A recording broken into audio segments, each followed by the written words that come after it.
Hello, hello, hello. Happy New Year, Happy New Year, Happy New Year. Happy New Year. Can y'all hear me okay? Can you hear me okay? Put a 1 in the chat if you can hear me.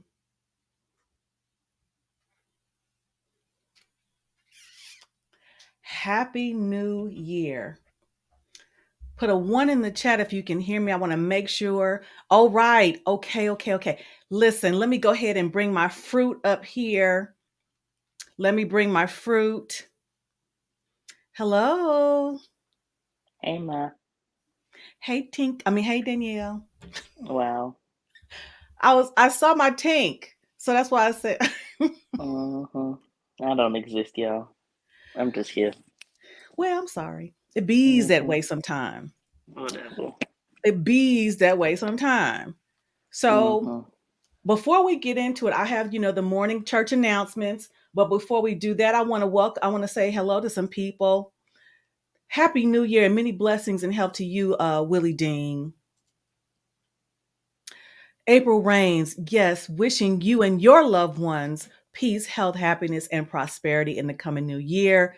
Right back at you, sweetheart. Happy New Year, Eugene. Thank you so much for the support. I appreciate you. Hold on a second. I'm struggle streaming already. Hold on.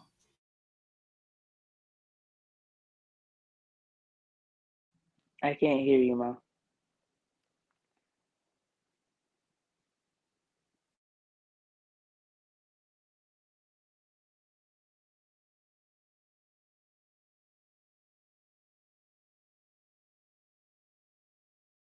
And I'm back.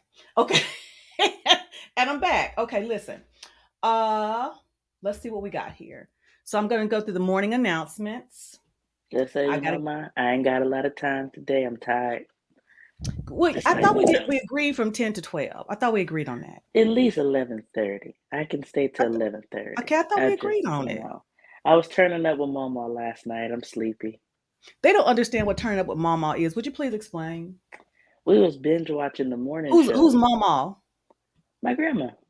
I know that. They don't know that. We was watching the morning show until like midnight, and I'm old, y'all. I be in bed by 10:30. I stay up till 12:30 like I ain't got a kid. So I'm sleepy. Not gonna lie to y'all, I'm sleepy. Oh, Lord. Yeah. Eugene talking about she talking about she old. Yeah, whatever. I am. I'm tired. Up in here. Okay, so let's get into the morning announcements. I got to shout out my firstborn nephew, Rhyan. You heard him on the intro. The saxophone, that's from his single Shoreline. His music can be found on Apple Music and Spotify. You can follow him on IG under I Am Spunk. Okay. Shout out to my husband and the hardworking truckers that are traveling the highways and the byways, but my trucker manager right in there. Yes. He home. Yes. So yes. So shout out to the hardworking truckers that travel across these highways and the byways and provide us with our needs and service goods and services. Okay. Listen. Okay. AP Leo Queen said, this is true. You I know, can't. I'm she's tired. right. I'll give it up. I'll give it up to her. I'll give it up to her. I'll give it up to her on that. Okay. Okay. Shout out to Micki-Redd Creates. Who is Micki-Redd Creates? She is responsible for the intro that you saw. She's doing my thumbnails. She's editing clips. She is my branding and digital marketing person. She reached out to me a few months ago and asked me if I could use some help. And, I was kind of delayed because, again, I'm new to this YouTube thing. She did a couple of things for me. I'm over the top, over the moon. Um, Now, as I'm trying to get my YouTube schedule organized, Micki-Redd Creates has a YouTube planner that I'm going to be working on to help me get my life organized, okay, in these YouTube streets. So shout out to Micki-Redd Creates because she's doing the thing. And when she sends me stuff, I'm like, oh my God, I love it. Oh my God, I love it. So thank you to her. Um, Also, I want to go ahead and give a shout out to Simon Hectic. He put a clip together on IG, a clip that when he had come onto my show, he did a clip and he put it together and posted it on his IG. I loved it and asked him if I could share it on my page, and I did. And I think I put it on my community page as well. So I thank him. There are so many talented people. And before I get off on this tangent, I was talking to Micki-Redd, and I was telling her about how much I appreciate the work that she's done for me and that she's doing and the advice she's given me, because I have to be honest, I am not a creative like that. My creativity is poetry and, literature and stuff like that. But this digital marketing and all that is just such a foreign concept to me. And I was sharing with her that I am going to promote her because she's doing that thing. And I was encouraging her. She's doing some career transitions herself, and I understand what that's like. But I was sharing with her to follow your passion because you are so talented. The monies will come because people will see your creativity. And what I've learned, if nothing else, in these YouTube streets, word of mouth, and people ask, well, who did this for you and who did that for you? And that is going to lead the people to you. So I continue to encourage you to do what you're doing because you're amazing. You're so talented. And I'm so excited for what 2022 has in store for you. Again, I already thank you all for the early Christmas gift of my 1,000 subs. Uh, and I'm up to 1,052. Thank you. Shout out to Uncle Stu, who just made his 1,000 yesterday, getting ready into the new year. So he brought the new year in with over 1,000 subs. He done went past your girl. Okay. That's awesome. He and his lovely fiance, Brown Eyes and Ray Brown Eyes Brown Eyes Ray, are going to be joining me on Monday for cocktails and conversations because it's their anniversary. So I said, we'll do an anniversary cocktails and conversations. Yes, we shall. So let's talk about 2022. What do I want to do in 2022? Shout out to What the Funk. He said that 2021 was a year of accountability, and we want to make 2022 a year of solutions. I would agree with that. How long can we talk about problems? Let's talk about some solutions, shall we? But also, I want to talk about positivity. Now, positivity doesn't mean rainbows, unicorns, but also when we move in a positive direction to overcome some of our challenges, some of our traumas, some of our past mistakes, relationships, all those things. That's what I want to focus on. And I'm going to talk a little bit more about that vision toward the end. But since my fruit has already made it abundantly clear that I only have an hour and 30 minutes with her. I'm gonna go I'm gonna go ahead and get into it because this is something I really think I wanted to get her input on, because this speaks to, hold on just a second. This speaks to relationship challenges from a younger perspective, but also, some of this goes into our old head mentality. And what I'm talking about, you saw the thumbnail. We're going to be reacting to Cruise Seasons. They did their last, I think, Battle of the Sexes broadcast last week. And as I was looking at it, very salient points that I wanted to address. And I thought it would be a good idea to bring my daughter into it. So shout out to Cruise Season.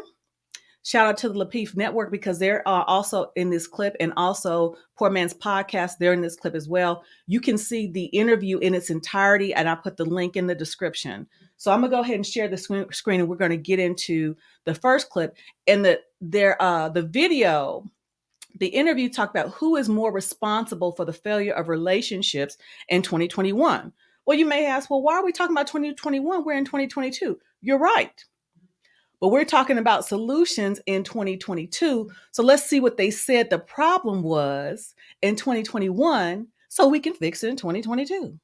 All right, let me share my screen and let's get into it.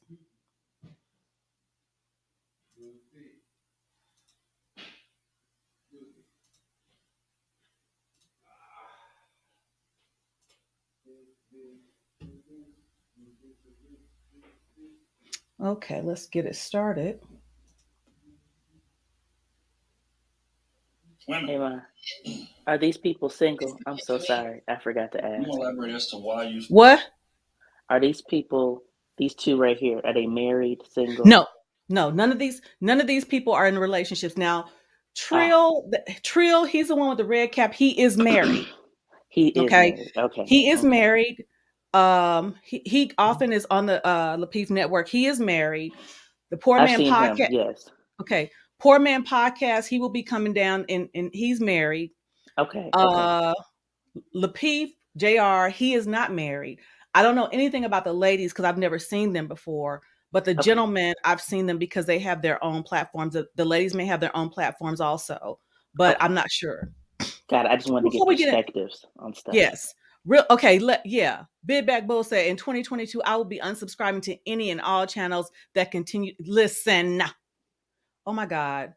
Sir Hell Speaks Sir Hell, you out of control, sir. A $50 super chat. Oh, see, I'm not going to cry today. I'm not doing it. I'm not doing it. Okay. Look at this man of God. Oh, Danielle, you got to go his channel. He's on and popping. Boy, Sir Hell Speaks. Yes. That's how that's Sir. Okay, so let's get into it. All right, cool. I feel like wholesome, God-fearing Christian men are responsible. Well, first of all, a lot of men in 2021 are not fearful of God. So there's the first part to it. Mm-hmm. But I just feel like men don't want to be men anymore. I feel like, in my experience, like, men want to act like women these days. Mm. They want a woman to pursue them.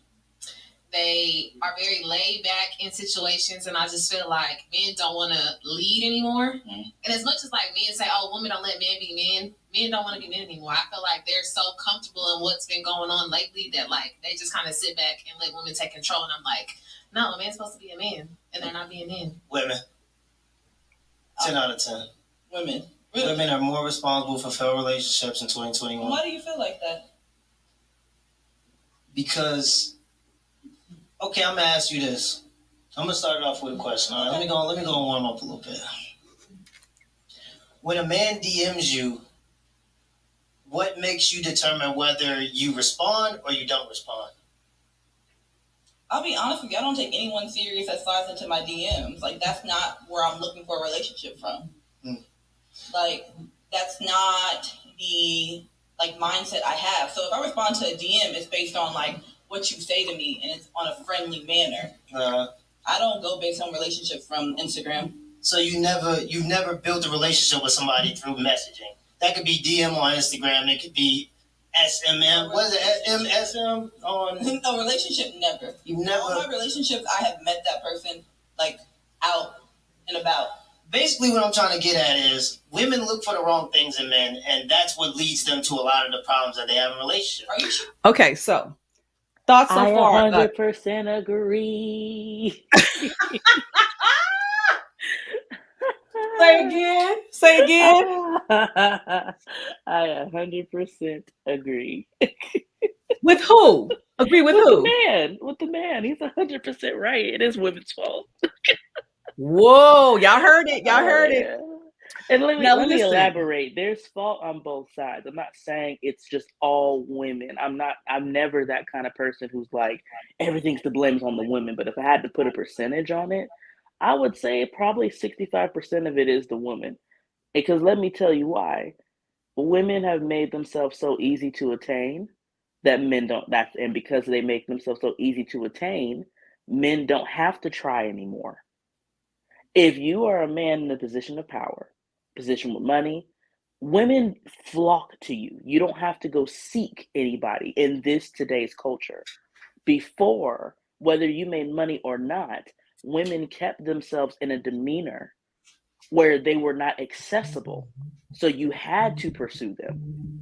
Women now was like, I ain't waiting for no man to come find me. Or no, he fine. I'm gonna just go after what I want. Forget that. And when you operate from that kind of hostile attitude, it's basically really aggressive. And it's like when a man is trying to approach you and you come off super aggressive, I mean, then yeah, why would they need to be a hunter anymore? You're already making the hunt easy for them. Okay. And so that's my first point with it. And then also too, I don't, I paid attention to her hands. I don't see a ring on her fingers. So another thing to notice is that a lot of women only want to be approached a very specific way. And those kinds of like limitations keeps you from meeting someone who could be your spouse. Because let me make clarification. I'm not saying you should take every single man seriously that slides in your DMs. But what I am saying is that women don't give men a chance. Like you could be meeting someone on Instagram that could be a real relationship, but they don't know you. They don't know how to come find you in person. So they reach out to you through Instagram. I'm not saying that they're not dogs, some of them, but you just never know if you automatically write off a guy who slides in your DMs every single time. So that's what I mean by that. It's funny because I guess, because I guess even though it was a dating site, I slid into Mr. Randolph's DM. Right. I mean, shoot, I texted Kevon on our second, exchange. Like I'm not, but this is the point. Even though I pursued interest in Kevon, it wasn't aggressive.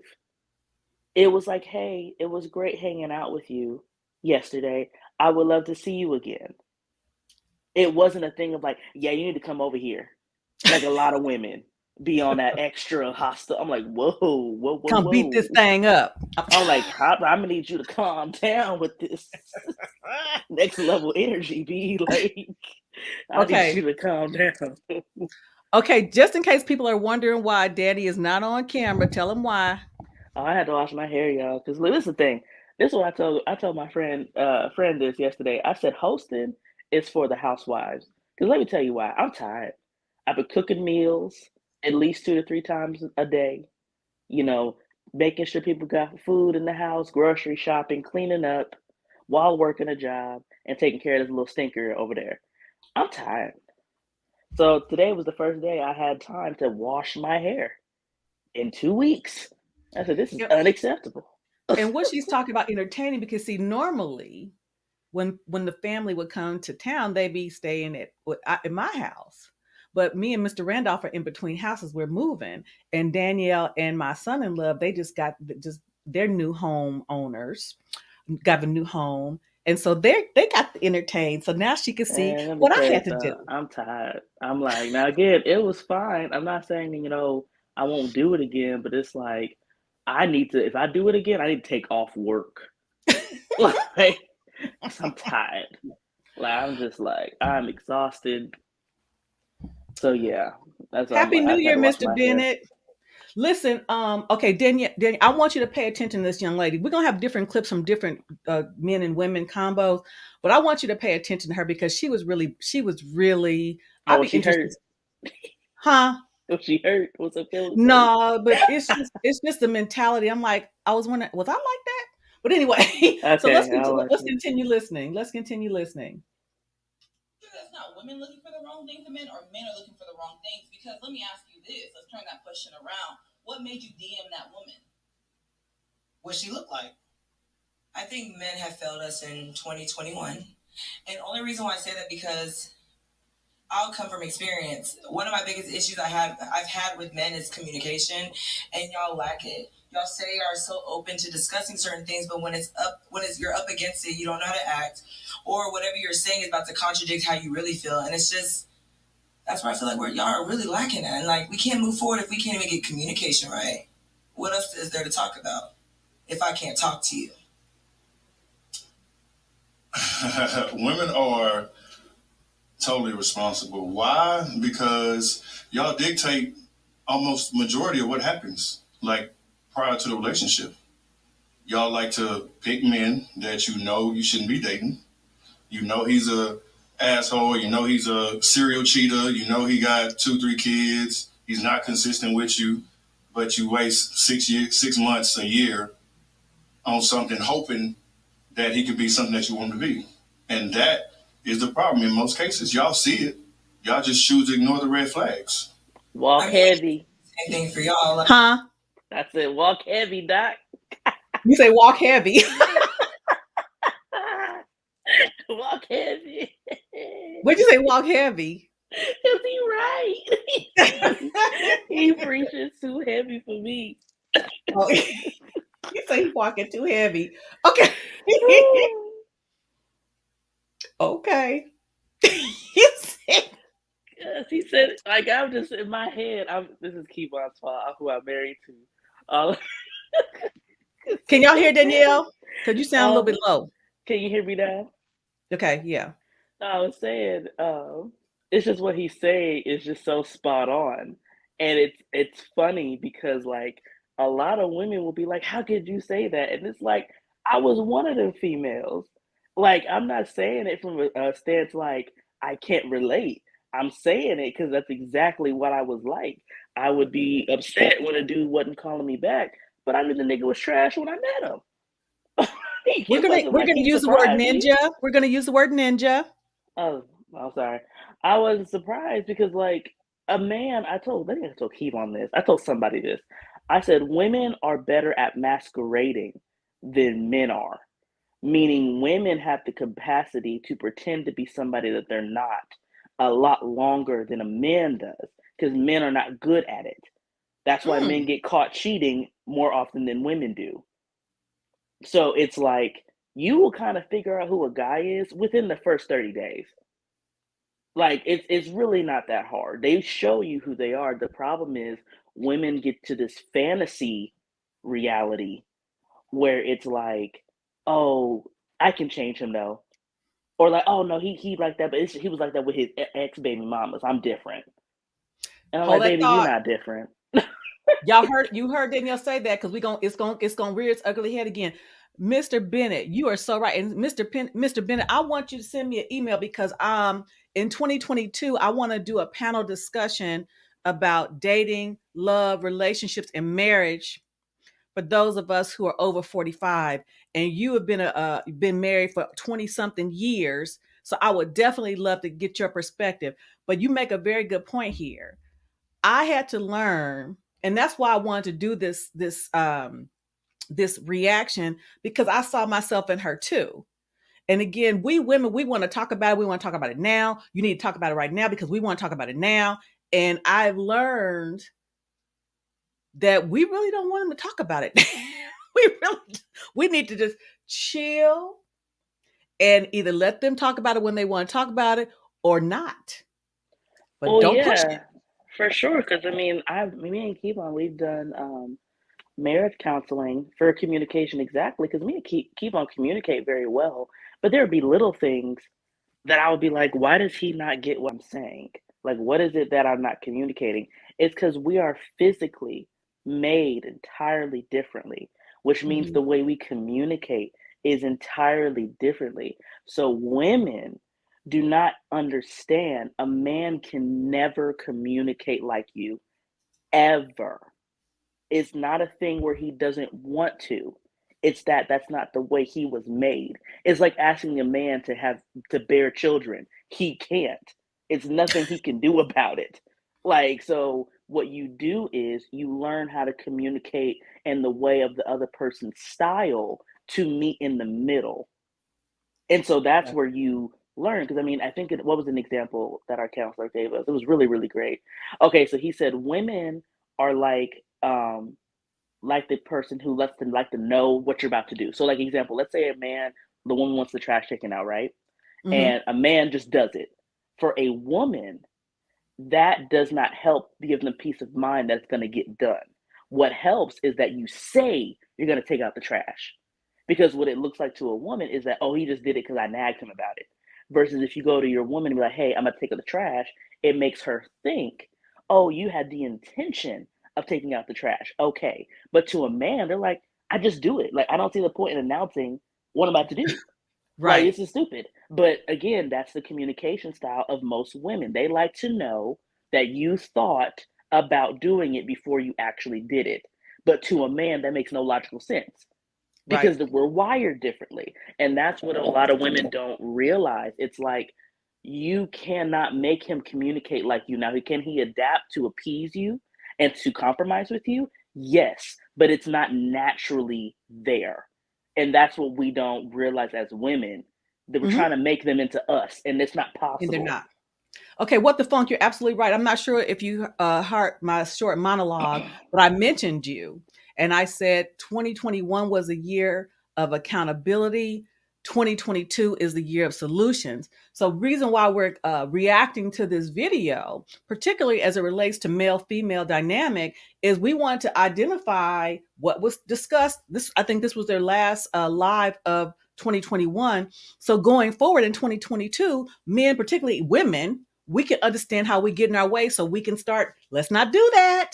So that's why I want to react to it as we on the first day of 2022, so y'all can hear from an old lady like me, but also a young lady like my fruit who is, much closer to y'all's age and is married, who can also identify herself in some of these women. So that's why we're talking about. You're absolutely right. We're going to solutions in 2022. That's what we're talking about for sure.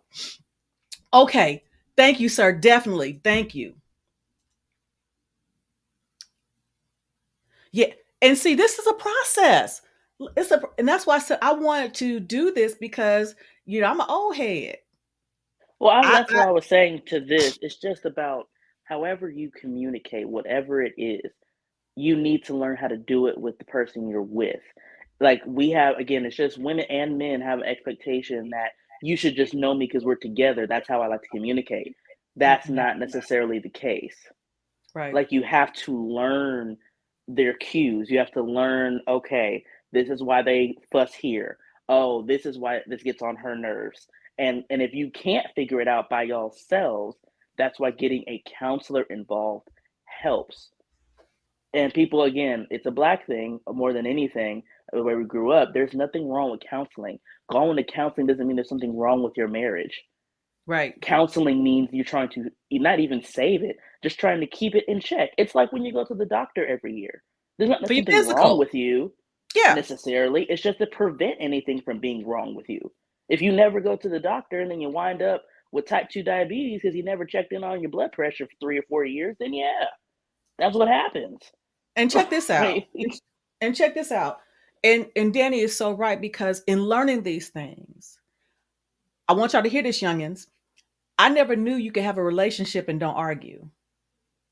Well, a lot of times it's arguing because for the point she just said, we don't understand how to communicate with the other and we expect them to communicate with us the way we would communicate with them. Well, me and Mr. Randolph have never had an argument. We've been together a little over 3 years. And somebody said, well, y'all still new.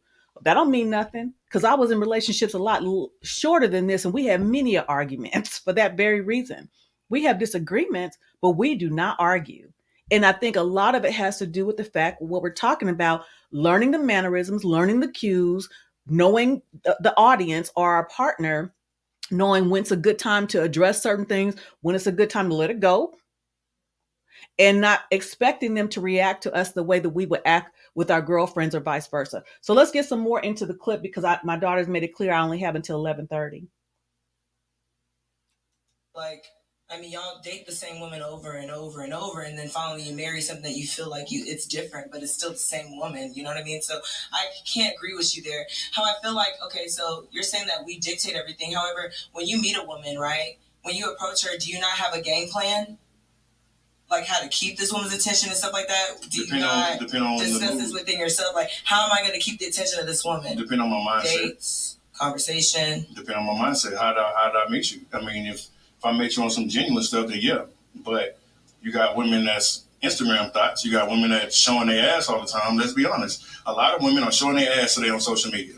That's making it easy for men. So that's what I want. I don't want no relationship. I want the physical pleasure that I'm going to get because that's what you advertising.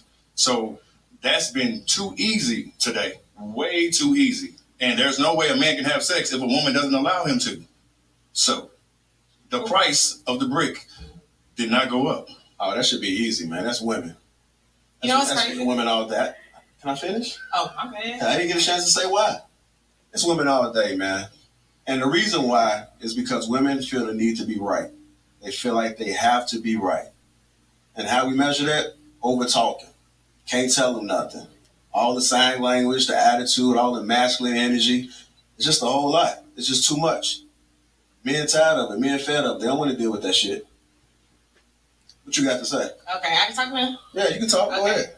You know, I'm going to agree with you. I'm not going to lie. I'm going to have to take a little left. I do agree that women are responsible for the downfall of relationships. And this is why I feel like we give men way too much grace. We give y'all way too much grace. I feel like in the beginning of relationships, y'all show us who y'all are. And we want y'all to prove us wrong so bad that even like we stay through y'all cheating on us. We stay through y'all saying, oh, I'm not ready for relationship. Let's just stay low and build. We stay through y'all being like, oh, I'm just trying to stack my money up right now. We stay through so much. And I feel like if women treated relationships the same way that men treated relationships, I feel like they'd be a lot more successful. But men are now used to the way that women treat relationships. That grace has turned into leeway for y'all because y'all expect that now. And now I feel like when women say, I'm not going to put up with that, now we in the wrong. So I feel like if we as women start putting our foot down more, then maybe relationships be a lot more successful. So I do feel like it's women a little bit. We said men don't want to be men anymore. Men expect. Okay, thoughts so far on this part, Dan? Nothing too much, but based on what I've already said. Mm-hmm. I mean, it's still the truth. It's just, again, just reiterated by different people is really kind of not too much different from what I just said. Yeah, it's so funny. And I see myself in these young women because you see sometimes we women, we are so quick to get offended. I have to be honest, and I already talked about it, you know, when KS was doing this stuff, like, what the hell? But we're so quick to get offended. We don't listen to what's actually being said. Mm-hmm. Yeah, she was ready to pop off. She was like, wait.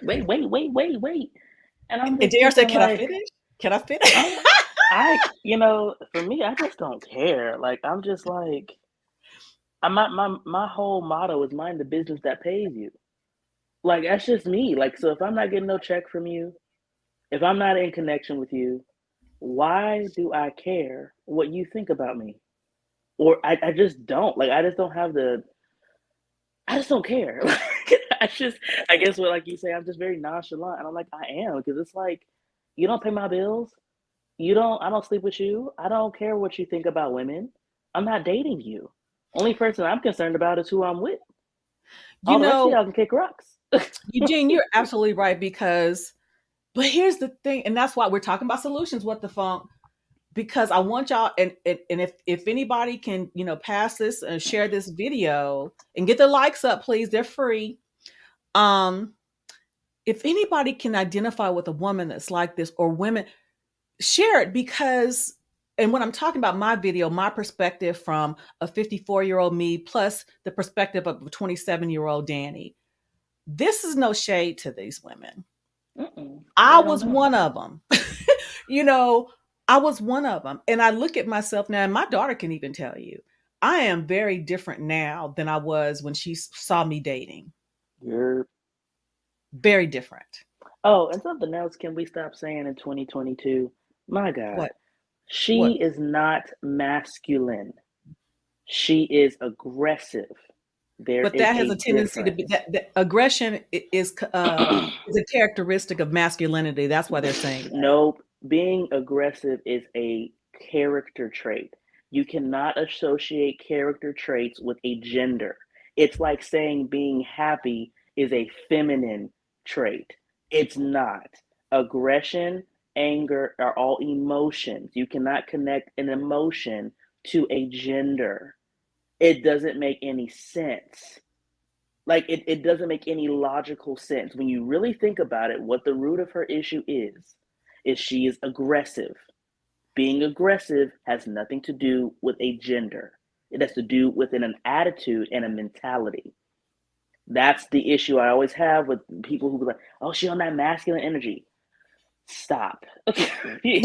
Emotions have nothing to do with a gender. I could care less what y'all feel about me in the comments. The fact of the matter is, it would be like saying, "Oh yeah, him crying is feminine." That's an emotion of sadness. But they do. It's stupid. Everyone's allowed to be sad, male or female. Being sad is an emotion, not a gender trait. Like that's stupid. Like so, I'm just like I could care less how people feel about it. They can say, "Call me all my masculine energy," whatever, man. It's you sound ignorant when you say stuff like that. It just does because you cannot associate emotions with gender. They maybe did back in the day, which is why a lot of men don't cry now. But the new people of the millennials That's who true. actually have some sense and That's should true. have some sense need to know you cannot base emotions off of gender because that's what causes women and men to not process their emotions in a healthy way. That is all I have to say. We can continue. Grow them, young girl. I mean, young lady, grow them. Grow them real, Danny B. Women to pursue them. Are we talking about the average man, or are we talking about the top 1.5%? Average man. I will highly disagree. And because, again, just stat that was thrown out so eloquently earlier, most men will be virgins by the time they're 30. 30% of men will be virgins by the time they're 30. So men don't have as many options as women think they do. Now, the men that y'all want have a different set of options than most men. And I think that y'all kind of close in on that specific man and then hold all men accountable for what that subset does. And I feel like that's wrong. Because if we talking about the average man, most men are going to cold approach you. They're going to come up to you, hey, how you doing? Blah, blah, blah. But the problem is that's not quite the man you want. You want a man that's, okay, just, typically, I ain't going to use you for example because, we just met today. But most women, if you ask them to describe a perfect man, right, they're going to say, okay, I need somebody making 80 plus up. I need somebody that got his own car. I need somebody that's handsome, 6 feet tall, dark skin, light skin, whatever, regardless. But they're going to describe a man that's in that 1%, right? So when she's approaching that man, sure, he's going to expect women to approach him because, let's just be honest, most women do approach him, right? But if we're talking about the average man who doesn't quite, he's 5'9", 240 pounds, he make 40,000, 42,000 is what the average for men I think is. He's typically not going to wait for women to approach him because women are just not approaching him, if we're going to be honest. Yeah, so like men, y'all base that DM on what she looks like, and y'all have no idea like what she has in her head, what she has going for herself. So you're telling me that women go based on the wrong things, but you're going based on nothing but physical. Okay, so that's that clip. And as I transition to the next clip, yeah, men are physical. Men are physical. They are going to with the eye. Now So that is a fair characteristic of a masculine versus feminine like roles. Like men are naturally visual creatures. right. Women are natural personality, intimacy seeking creatures. That is a fair characteristic of gender roles because that is true. It is rare that like we of course women we do like physical. I'm not sitting here saying we don't like physical, but Right. from the initial at times where we are best thriving in relationships is when we have a personality we can latch to beyond the look of a man. For men, it's the complete opposite. They fall in love with your physical first and then get to know you after, because that's what engages them. Like if you look good, you look like you take care of yourself, you look like you have a good head on your shoulders, that's what makes them come approach you. You can have the best personality in the world, but if you look busted, ain't no one gonna come talk to you. Like, it's just not gonna happen. Because I mean, I tell my single friends this all the time, like, because my husband be roasting single women. But he be frying them up. But it's because of this. He's like, single women want to be married off so bad, but none of y'all want to get out your bonnets. You want to stay in your bonnets, stay in your scarves, stay in your little head wraps. But then you want to get mad why no man come and talk to you because you don't look attractive. You don't look like a future child bearer. You don't look like a future wife. So why would they come talk to you? I told my friends, I said, there is no reason that I, as a married woman, should look better than any of you. There's no reason. I don't have to look good. And I'm good. I got mine. I don't have to do the full face. I don't have to have the weave done if I don't want it. But I keep it up to make my husband happy. But y'all need it. It's a luxury for me. Right? Because you're not going to catch nobody in these little headscarves that you think is so cute. Your friends think it's cute. Like, oh, yes, girl, that wrap is cute. A man, no, because we need to know what's underneath that. That's just a man. And I'm like, if you ever leave your house, you should look presentable. I'm not saying you need to have all the lashes on and 3 layers of makeup. That's not what I'm saying. But you should not be in any sweats. You should not be in anything that is not flattering to your figure. Your face should at least be washed. Because I've seen that foolishness. Your teeth should be brushed. And your face should, your hair should be done. It's just no reason not to. And if you can't get that together, you need to stay your butt in the house. Grow them. Grow them. What's up, Courtney Michelle, the Renaissance Belle in the house?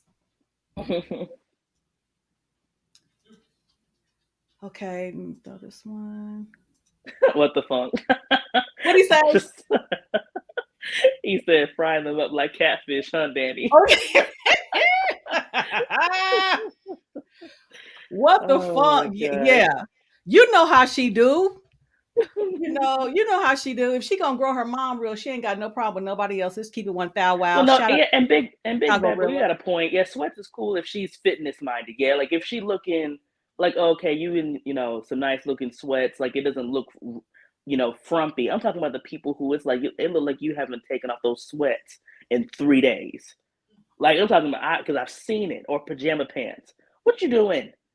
Because I mean, like, I have Nike sweatsuits, but again, it's Nike sweatsuits. They look a certain way. It looks like, oh, okay, she care about what kind of stuff she got on her body, and I got the matching shoes with it.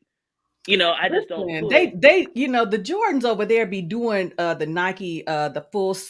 Yeah, they do all that extra stuff. I'm saying for me, it's that I have someone who I represent, so it's like I can't go out just any kind of way because it make my husband look foolish. It's like, dang, nigga, you chose that. Sorry, ninja. It's like, yes, that's what you married to, looking like that. Like that doesn't, because again, like whether I want it to be or not, I am whoever I know or don't know. I am an example of marriage. And so, what to say is, like I said, obviously I look fine without makeup, y'all. I'm not sitting here saying I put full face on every day, but it's just the point. I have a skincare routine to have my face looking right. I eat well as best as I can. I'm doing working out 3 or 4 times a week to keep myself looking well for my husband and so I can be great there for my kid. It's just those are the kinds of things. It's a respect thing. It would be disrespectful of me to just let myself go because I'm married now. Because I'm like, that's not who he married. He married someone who cared about her physique, cared about her looks. That's who I should stay being. I don't just get lax because I'm married now. If you hear the whining in the background, it's because my dog wants to come inside, and that is not happening. Okay, we have another clip. And of course, Mr. Randolph is antagonizing him. Here we go. So do you think men have more options than women? Way more. So if you text every man in your phone right now and you say you want to smash tonight, what's your success rate on that? 100%. Okay, now ask me the same question. That's different. It depends on how you look. That's what I would answer to, and if you ask for my response on that. So what I'm basically trying to say is women have the sexual selection, so you get to choose who you want to be involved with. Men are easy. That's the only reason why I can say 100%. Like, the thing is, I feel like women are not as easy to get with than as men are. And it is what it is. Like, men can be in an entire relationship and you can tell them, hey, I want to fuck you tonight. And they will jump on that. And they will forget what they have at home. But I feel like women think a little bit more into that before they make that decision. Okay, basically what I'm trying to get at is this. If you want a man that can protect and provide for you because that's a male's role, why are you judging who you want to be with based on appearance? Okay, listen. Shout out to Micki-Redd. This is the young lady who's doing my branding. Micki-Redd Creates, as my grandma used to say, can't go outside looking like, darn it, I'll bite you. I'll bite you twice on Tuesday. Okay, I want y'all to pay this young lady. I don't know her, no shade, but her attitude is immense. I feel like I tuned her out a little bit because it was the foolishness. Can you break down what she said? Because I kind of lost interest after I was like, girl, stop. I just stopped listening. I can't break it down because, again, she's not listening to understand. She's listening to respond. And the attitude is just so much. And like I said, no shade. I was her. I get it. I'm going to guess that she's between the ages of 25 and 30. I'm going to guess. Most likely. And this is the hard, Lord, this is the hard truth when it comes to this with women. And I'm not, before y'all crucify me, I'm not saying that where she's coming from isn't understandable. Because I get what she means, where it feels, at least from what I heard, like she's basically saying that men have a whole lot more options than women do. And it's like, I don't disagree, but it's like if her specifically, if she doesn't have a lot of options, it has to do with your physique. I hate to say it like that, but when a woman she does look great, don't get me wrong, she didn't just let herself go, but it's just like men usually who have the most options are the ones that women fantasize about. So the 6'2" and up, physically fit abs, right? Some dreads, some, waves, but listen to the point, it was physical, right? Mm-hmm. A woman can have just as many options as a man if she got a tight body, big butt, big boobs, small waist, long hair, hers or not. But realize in both scenarios where they're fantasy, nobody's big. Say that again for the people in the back. And it's not about body shaming. I'm a plus size girl. I'm not out here saying, oh my gosh, I can't believe. But I will say, I had way more options when I was a size 12 than I have, even before being married, than I am a size 16, 18. It's just what it is. Because men who are looking to whether smash or really be in a relationship look at how you take care of yourself. And if you have let yourself go, they pay attention to that. Because usually big girls will just let anybody have them because they don't get the kind of attention that skinny girls get. And they treat you accordingly. Listen up. To say, again, I'm plus size, y'all. I'm not fat shaming. I'm just saying the facts of what it is. You can talk, they talk about it on TikTok, pretty privilege. It's a real thing. When you're smaller, you just get privileges that people who are bigger do not get. It's just what it is. Like, I'm not trying to shame anybody. It's just the facts. Okay, listen up. I mean, it's not shaming, but if you feel shamed, whose fault is that? And here's the thing. I said last night when I met Mr. Randolph, I was 30 pounds heavier than I am now. Well, I'm 30, but when I met him, I was 15 pounds heavier. And then when we got together, I added another 15 to it. That's how that relationship weight. Hey, But I needed to get my mind right, and I had to do some things, and I'm still working on it. But she's absolutely right, because I was a beneficiary of the pretty privilege for many years, all the way up until age 40. Then when It's just what it until is. I wasn't, huh? I mean, that's just what it is, and it's like the culture is like everybody wants to pacify it, like, oh, he just wasn't the right one for you, or oh, just wait till I glow up. I was like, it's nothing personal. But if I was a guy, shoot, if I'm a woman and I'm looking at a guy, right, and I'm thinking about a husband, I get concerned if a dude is bigger than me and doesn't have any desire to get healthy. Because if I want to build a life with you, I don't know how many years I have left with you. That's just being honest. It's not about me not being sexually attracted to you or thinking you're a horrible person, but there's a physical need for you to be healthy for me. Because I'm not trying to be a widow in my 50s. Because you 400 pounds and don't have any desire to get healthy. Because again, me and my husband, we were both on the bigger side when we met. But my biggest thing with that is that you have a desire to get better. If you have a desire to get better, I can work with that. But there's literally some men and some women who are like, oh, I'll just be big. This is my confidence here and this big. I'm like, okay, but you know what also is big? Medical bills. Mr. Rucker just said health insurance is high. Health insurance. You're going to pay more for life insurance. Yep. It's just like, you can say that all you want to, but at the end of the day, you're unhealthy. And here's the thing. It's just what it is, man. Me and Mr. Randolph, when we started dating, because we are in our 50s, and we said we don't know how much time we got together, so we want to do our part to make sure we stay together as long as possible, because we already got age this, against us. So we're going to work as hard as we can to get healthy, to stay healthy and get healthier, so we can go into our golden years. So that's a fact. So let's continue. Like that's it. Yeah, go ahead. Let's continue. Because you have to be sexually and physically attracted to a person. I feel like why do we have to accept the bare minimum? But for men, y'all, we have to come with 100%. We have to check off every box. But as women, we have to be like, you know what? He provides. He's loyal, so therefore he doesn't have to be physically attractive. What boxes are y'all checking off? Let me know what you. We check off everything. We are smart. Okay. We provide. We're good wives. We're good mothers. We come from good homes. We can cook. We can clean. We're good in bed. Like everything that we have to mount up to, we do. And I feel like as women. Okay, listen. I have the feeling that he's about to go in. Okay. Do you have a clip? Yeah, I get a feel because the way he looked, he said, "What box y'all check off?" I get a feeling like he. You see what I'm saying? Did you look at his face? Like, really? It's like that Kevin Hart, especially like, "Are you done? Are you done?" Yeah, he looked like he about to have some things to say, and like, "Are you sure?"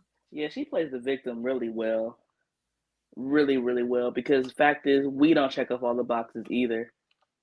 Like, we don't. Like I said, I will say, because women are, I guess we can tend to be more obsessive about stuff that is wrong than men are. Who's Brittany Cooper? I don't know who that is. I have no idea either. Okay. But like, we do tend to be more obsessive about our flaws than men, because that's a societal norm. They tend to point out the flaws of women a lot more often than they do the flaws of men. So we have a natural obsession to be perfect because of our lives being brought up in social media. I mean, think about it. Like when a woman gets older, you see the advertisements of skincare, Botox, join this. But when men get older, you don't see nothing for them. The testosterone commercials. For erectile dysfunction, but that's it. You don't see anything about getting Botox for men. You don't see any, maybe Rogaine for if they start to thin out. But even then, you're bald, more distinguished. Oh, God help a woman if she loses her hair. Jesus, this is true. You bald more, and then your beard has gray in it. That's salt and pepper. Yeah. That's all. Oh, yeah. But so it's just, we as women, because of the social norms, have a tendency to correct our flaws a lot faster. But get out of here. Sorry. Get out of here. I'm through. I'm absolutely through. Anyway, But yeah, so that's the thing I've noticed with women versus men, but it doesn't mean that men won't work at it. But I think Steve Harvey said it at some point on his show. Men will only put the work in for someone they truly value putting the work in for. And so if they're not putting the work in, they just don't value you enough to do it. There was a movie said he's just not that into you.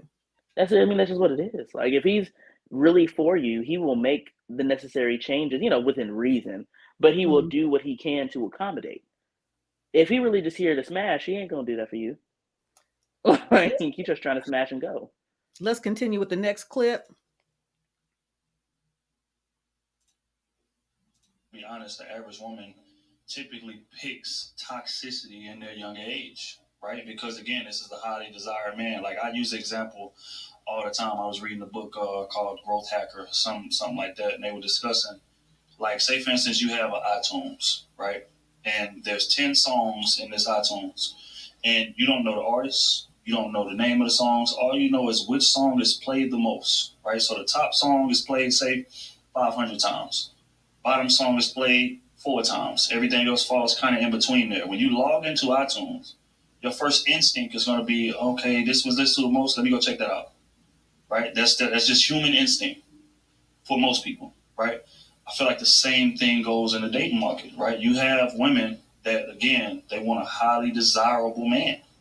He may not even have to have money, if we're going to be honest, but younger women typically go for just a highly desirable guy. He's making such and such amount of money, or he just has status, and he's used to dating bad women or whatever the case may be, and she's curious as to why he's able to continuously pull this caliber of woman, and it will kind of validate her if he was to mess with her. So that's the mind. Okay, I got to stop right there because he's 100% true on that.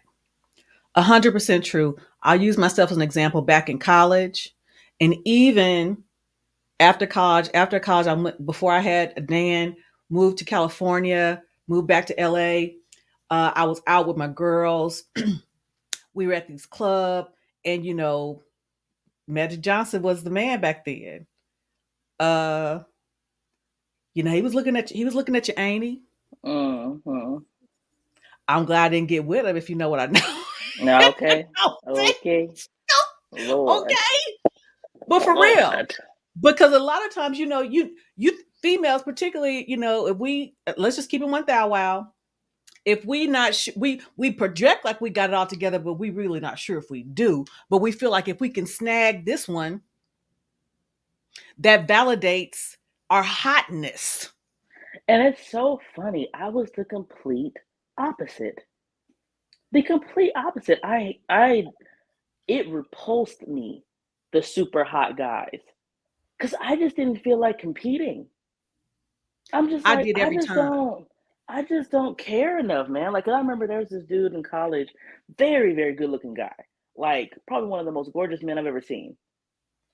And I just had no attraction to him at all because so many women just flocked to him that I'm just like, all I see is a headache with you. Like, all I see. But the problem was your mama was here for it, and that goes back to what they're saying. We pick guys that we know ain't for us. I was here for him. Like, okay, I'm a different person now. But I would go in because, again, I wanted to see who I could pull. But pulling is not the issue. Keeping is the issue. Okay. That's that. Okay. Because I would see, there was this guy I dated. He was in the Marine Corps, Simply Beautiful. He was on the posters of the Marine Corps recruiting posters. I saw him. I said, "Oh, okay, okay." I told your godmother. I said, "I've spotted my prey. Oh no, I'm going in for the kill." And I guess maybe that was my problem too. I didn't realize how cute I was.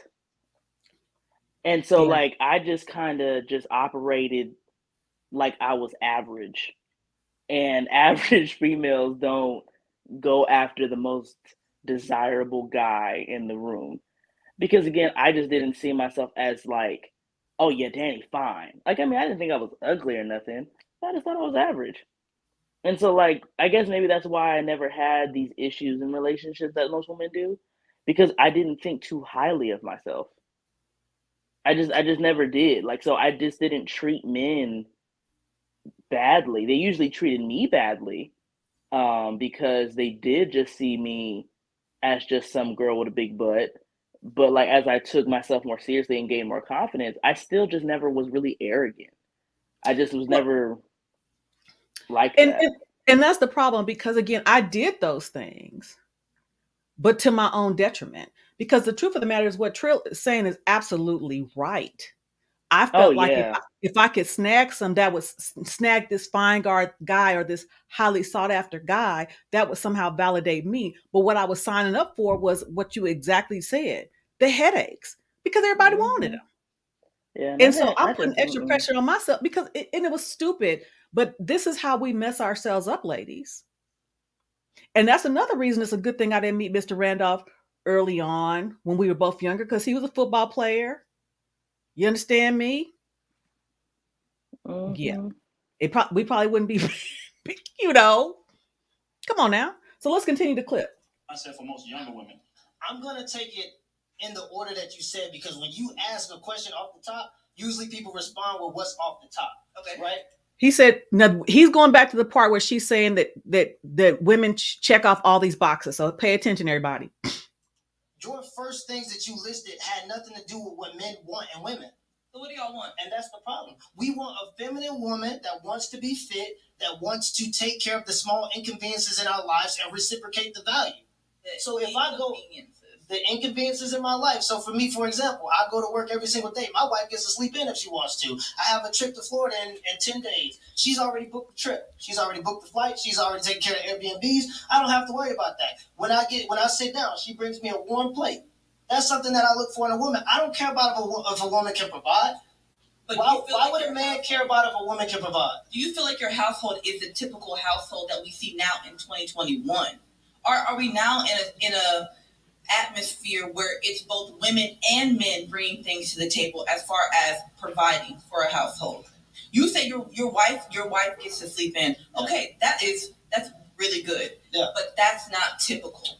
That's because my wife selected me based on my drive and not my appearance. She seen the vision and she seen where I wanted to go and she helped me get to that position. So when women do that, why do we get called gold diggers? Do you feel like your wife was a gold digger because she looked at your drive, she looked at your ambition, she looked at what you could do for her financially? My wife was with me since I was 15, so that in particular, I'm gonna give you that, because that's not the typical situation. What I'm trying to get at, if a woman is counted a gold digger if the man already is solidified, and that's what women want in 2021, and that's why it don't work out. Y'all try to go for men that are already solidified, that look a certain kind of way, and then when it don't work out, y'all play dumb. When we're Okay. If I ain't never heard nobody preach like this, he's the one. Because that is the point I have the issue with women all the time. Is that nobody wants to build with no man. You want a built man and then wonder why he don't want your broke tail. Like, again, this is where people mess up.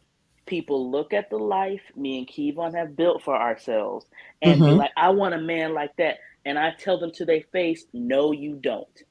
Because that man that you see now, we had an air mattress to share for the both of us. And that was it. Speak on it. Both of our cars were busted. I was homeless. Like, you didn't want that. Because what it took was helping him with ambition and drive, helping him with direction on where to go career wise, helping get organized on goals. Nobody wants to work for nothing. They just want the man to be ready and done. That's not how it works, ever. Because if you think it's going to work out that way, you are sadly mistaken. Like, it just doesn't work that way. So it's just, people don't understand. Even with these rich couples, it's like they didn't get together when the man was making $500,000 a year. They got together when the ninja was making 50 grand a year. And she held it out, kept him on focus, kept him on track. Like he said, his wife, she don't got to work. But what she does is, like he said, takes care of the little inconveniences in his life to make him working easier.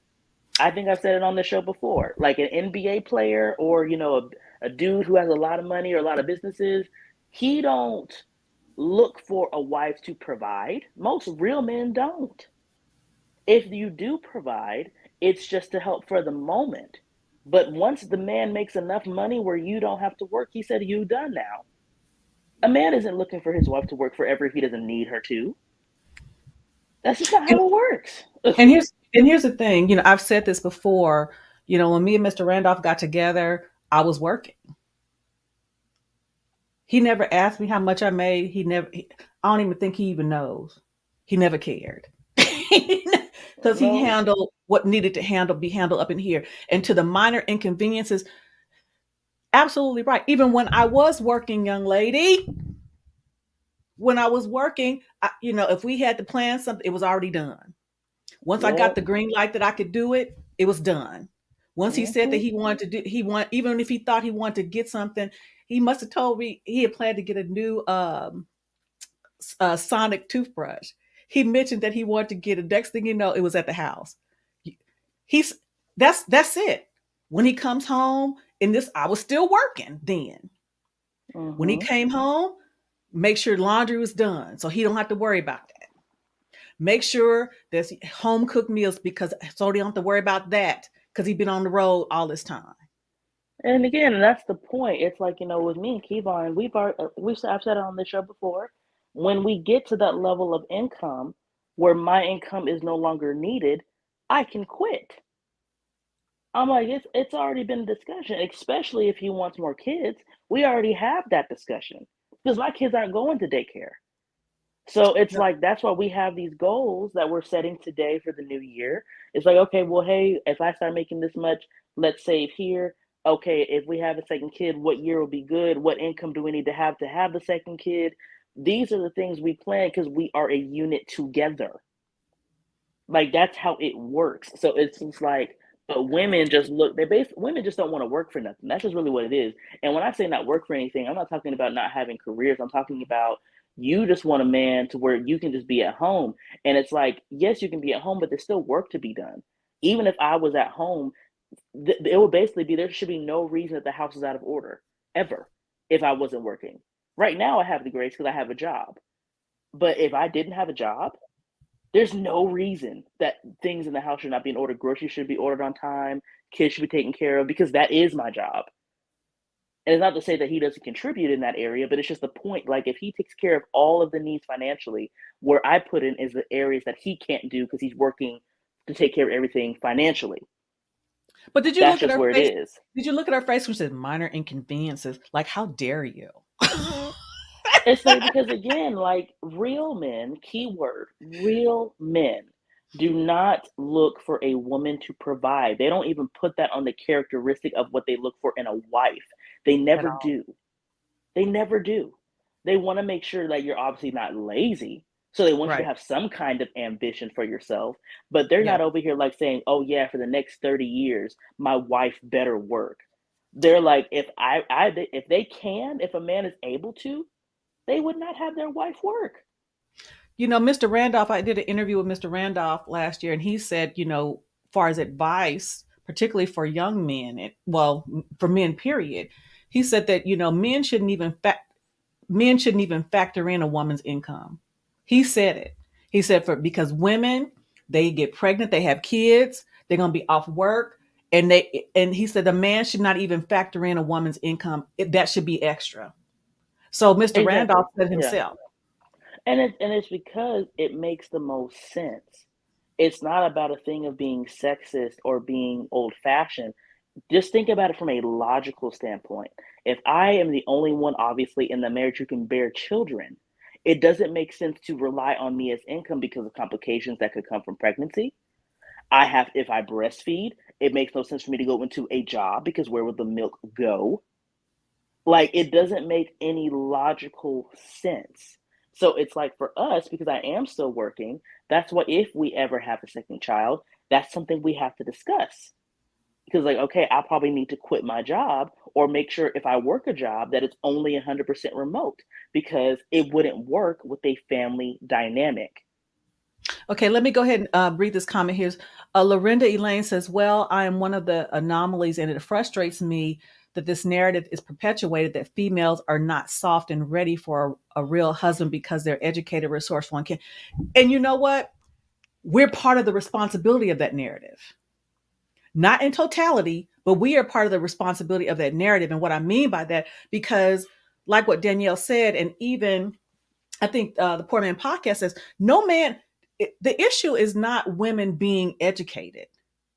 The issue is not even women being career motivated, because that's always happened. We've always had that in our communities, specifically Black communities. That has always been there. We always had educated women, doctors, lawyers, nurses. We've always had that. The teachers more often than not, back in the day. But the difference is not that women have the education, but it's how we wield it over our men, that somehow, because we have these educations and because we have these degrees and we have these careers, that somehow we're better. The reason why I say that is because I lost my train of thought. I hate when that happens. Oh, yes, because women, when we go back, when you look at my age group and even before, women were told to go to school. Men were told to go to work. Different, because men had to provide. And based on the fact that they were able to provide for their families, many of the men wanted their daughters to go to school, but never intended for us getting education that somehow we would think that we were better than our men. I don't think that we intended to do that. I don't think that was a motivation, but it did happen.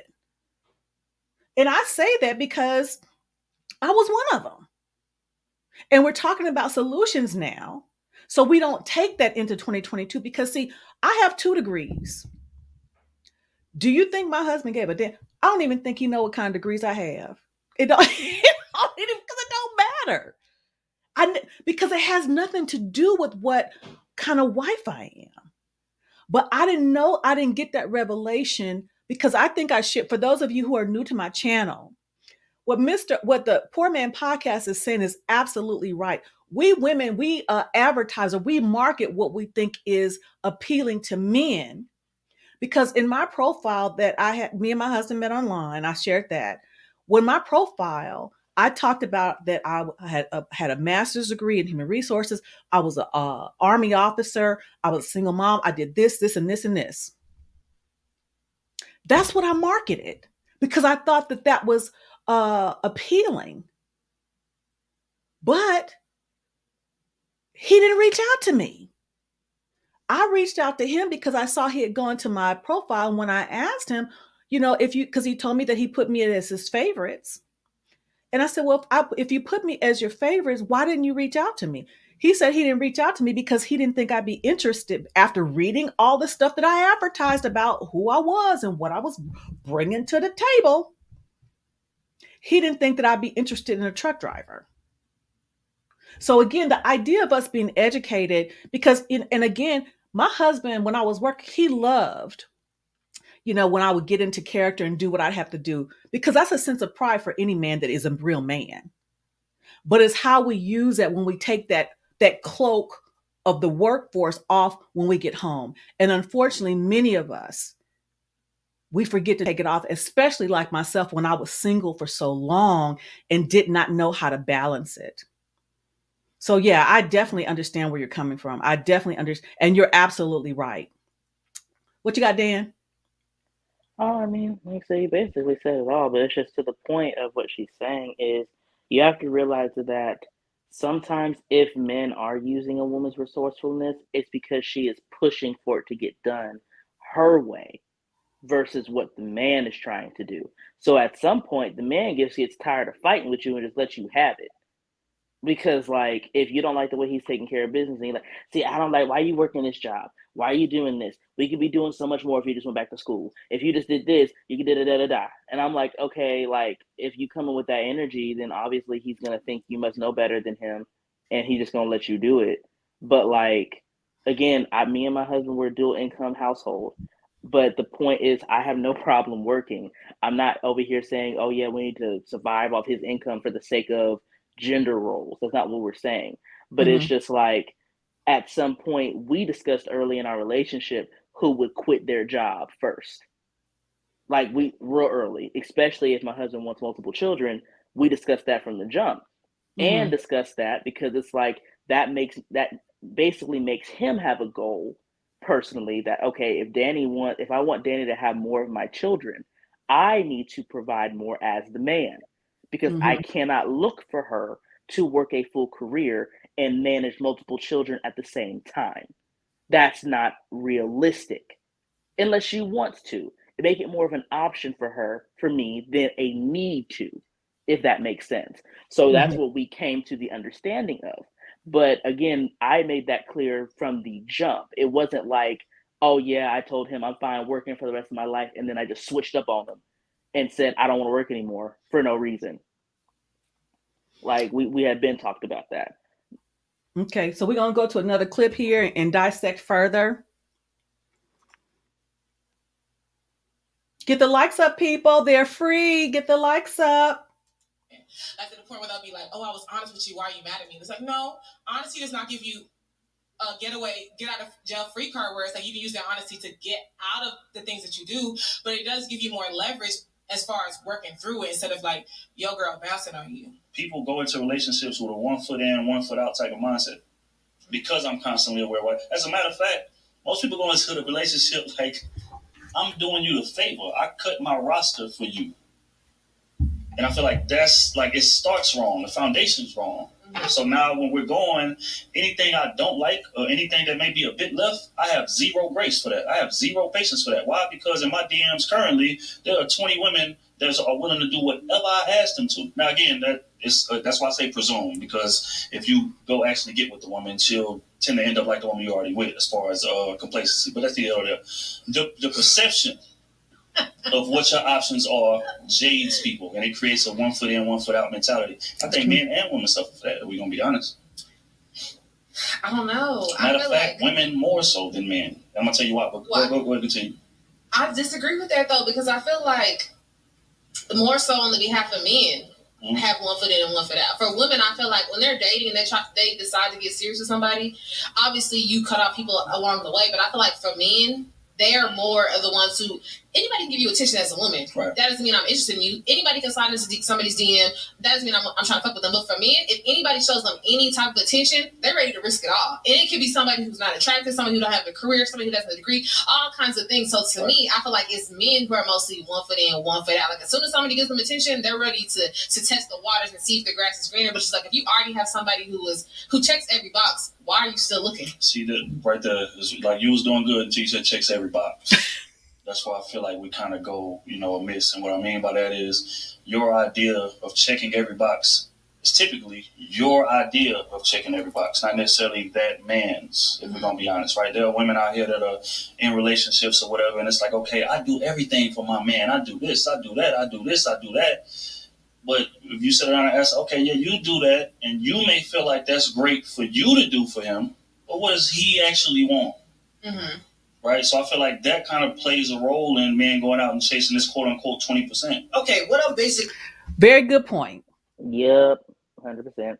Very good point. For those of you who those of you that are new to my channel, I just posted on the community page a picture of me and my husband on our wedding day, and I put, I am his peace, he is my strength. Has nothing to do. I'm his educated. I didn't say I'm his educated wife. I didn't say, I am his peace. That is what I now know that men want. I didn't know that at that age. I mean, that's kind of just like, but again, like to his point with this exactly is that women spend so much time thinking that they know everything that a man wants, and a majority of the time you don't, because you don't even freaking ask. You just assume that's what he wants. I'm like, have you even asked? Like, because really in relationships, like the hard reality of it is you're only going to get 80% of what you need. That's just the hard reality. So like, if you're looking to get 100% of what you want all the time, don't ever get married, because you're wasting your time and that person's. It's going to be about 80%. Like, so the fact is, when you go in realizing that, you know how to look for what you want in a healthy way. Where men, if I had to guess where they mess up with because she was saying, they risk it all. I'm like, it's not that they risk it all. It's that they weren't getting what they need from you. And so they just figure they could just get it from somebody else.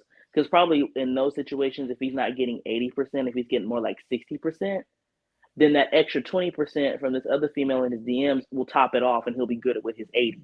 Because not that you're not giving him anything, but it's just not the 80%. Like, and that's just where it comes down to. Like, and I'm not saying that there aren't men who just cheat to cheat, because yes, there are men who are in relationships who are extremely dysfunctional, who should not be in them. Please know, I understand. But I'm saying from a general aspect, when I've seen men cheat, it's usually for something that's lacking at home. It's not just cause. Like, And they and don't we just. think we're giving it all to them, because I've been that, but I have to honestly say I never really asked either. Because we don't. We just We assume assume. this is what they want. Like, it's just, I'm not saying that we're just 100% wrong, but you never ask. I mean, I think I told my cousin this when he was here. Perfect example, right? People don't even study their spouses or their person's love languages anymore. And for those who don't know what love languages are, it's like a free test. You can look up the 5 love languages. And me and my husband, I think we were dating or maybe newly married. We took a little quiz. I'm like, I want to see how your love language is, because I don't know exactly what it is that you desire from me all the time. I can't pick it up. So we figured out that his number one thing is quality time, which was ironic because that's my least favorite thing to do. I'm just like, okay. And then my number one thing I need is words of affirmation. That's his least thing that he needs. But had we not taken this test, we wouldn't know how each other communicates when it comes to love. So when we took the test, I realized, oh, that's why you want to sit and watch movies with me all the time. Versus me, I'm like, shoot, I'll just go to my room and just, close the door and go to sleep. Like, because I just don't need it. But until I took the time to learn that, had I been like most of these women and just assumed that all he needed was sex and all he needed was a hot meal and all he needed was this, you're missing what he actually needs, which is quality time with you, sitting and watching a movie, sitting and playing a board game, those intimate things that fulfill him for his love language. And that's where we mess up. We don't ever take the time to learn. And I mean, it's vice versa. I'm not saying it's just women. Men need to do the same thing, because they were like, I don't know why she cheated on me. You never took the time to figure out what she loved to do with you. You just assumed she just wanted your money and wanted to make sure she didn't have to pay for no bills. Yeah, those things are good, but what if her love language is quality time or acts of service? What if she likes that you come home and cook, clean the kitchen for her? That speaks more volumes to her than just paying the bills. But those are things that no one takes the time to cultivate in relationships. Outstanding. Let's keep it going. Getting at is women are looking for the wrong. Name me one good king, one good conqueror that had one woman. LeBron. You think LeBron got one? I'm an athlete. I'm an ex-professional athlete. Come on, let's keep it a buck. You think LeBron ain't? And I'm not even going. And you can't even count Martin Luther King because he was sleeping around. He was. Right. So what we talking about? Any good man that has already been established? Come on, let's just keep it a buck. I'm just saying, it's like, y'all can't say that they did something wrong when they haven't been. Look at Bill Gates, the richest man in the world. Jeff Bezos, richest man in the world. Bill Gates never cheated on his wife. Any man that conquers, any man that has resources already is not going to be solidified with one woman. And a lot of women aren't. That's actually not true. A lot of they're doing this later on in life. You have to look at when they're doing this. They're not doing this at the start of their career. They're doing this whenever they're billionaires. So yeah, later on they might do that. But I feel like they are a one-woman man up until they have options. I feel like in the beginning of their times, they didn't have those options. But now that they have money, they have options. And unfortunately, when you have a whole bunch of options at your disposal and you're not solidified in who you are, you might go astray. And is that not women in 2021? No, that's men. Women don't have options by and large? Men have way too many options. Didn't we just discuss that if you text everybody in your phone right now, you said 100% success rate will sleep with you? That's not the case for average men. Do you know that 30% of men will be virgins by the age of 30? Will have never touched a woman. That means that women have the selective choice of who they mate with. So you have the responsibility of who you allow in your body. All that sounds good, but like if a man really is not putting in effort, then why would we want to continue talking to that kind of man? Not saying you're that kind of man. I'm just saying, why would we want to continue talking to a man and not focus on ourselves and work on ourselves? And like, you know, we start getting money because, I mean, y'all get mad because now we're getting money. But I mean, we're not getting mad. Are you sure? Yeah, we're not getting mad. You're not? No. Then how come if anything, I want you to have money. Let's bring two incomes is better than one in the household. But why do men have an issue with that? Because y'all try to use that as a weapon in a relationship a lot of times. And or do y'all use that as a weapon because you think, oh, we're getting money, so now we feel like we're ahead of you in the house, right? No, it's a natural thing. But if you're securing yourself, then that shouldn't even, to me, that shouldn't exist. Okay, that's 100% true. Okay. But use for example, maybe not you, but let's say you were making $150,000 a year, and we talk about this normal man. He makes $40,000 a year. He's great, everything that you want him to be. He's handsome, he's smart, he's loving, he rubs your feet, he can cook, he does all these good things. If y'all get into an argument, eventually it's going to come up about how much money he makes and how you're carrying the load, and well, first off, you probably wouldn't. Most women not gonna date a man like that anyway if they're making that much more money. Yeah. So, but if it was reverse, a man doesn't care because he's just trying to come home to a peaceful household. He's just trying to chill, relax, have some kids, and grow old and build a legacy. And women don't really take that into account when they're dating. Okay, thoughts. Actually, I said some of that. Did I not? Oh, yeah. I mean, that's 100% true. The education and the money. It's not about the making of the money or the careers. It's how we try to wield it. Like somehow, it gives us a power play, and that's where we go wrong. Now, I will say the one thing I did agree with that girl about when it came to billionaires or whatever, or like what he was saying was, the most desirable men are the ones who aren't faithful to one woman. And I said there is some truth to that because I agree. Again, like I think it was it was like a Facebook meme or something. It said a man isn't tried in his relationship when he has nothing. He's tried when he has everything. Right, absolutely. Because it's like that's when the person who you are at the core of you comes out. Because people think that money changes you. No, it just amplifies who you already are. So if you were already shady, but because you were broke, you hid that. It's just coming out now that you have money. So go ahead. And the truth of the matter is, these examples of these billionaires, I mean, let's look at them. Let's look at the Facebook guy. Let's look at Jeff Bezos. Let's look at Bill Gates.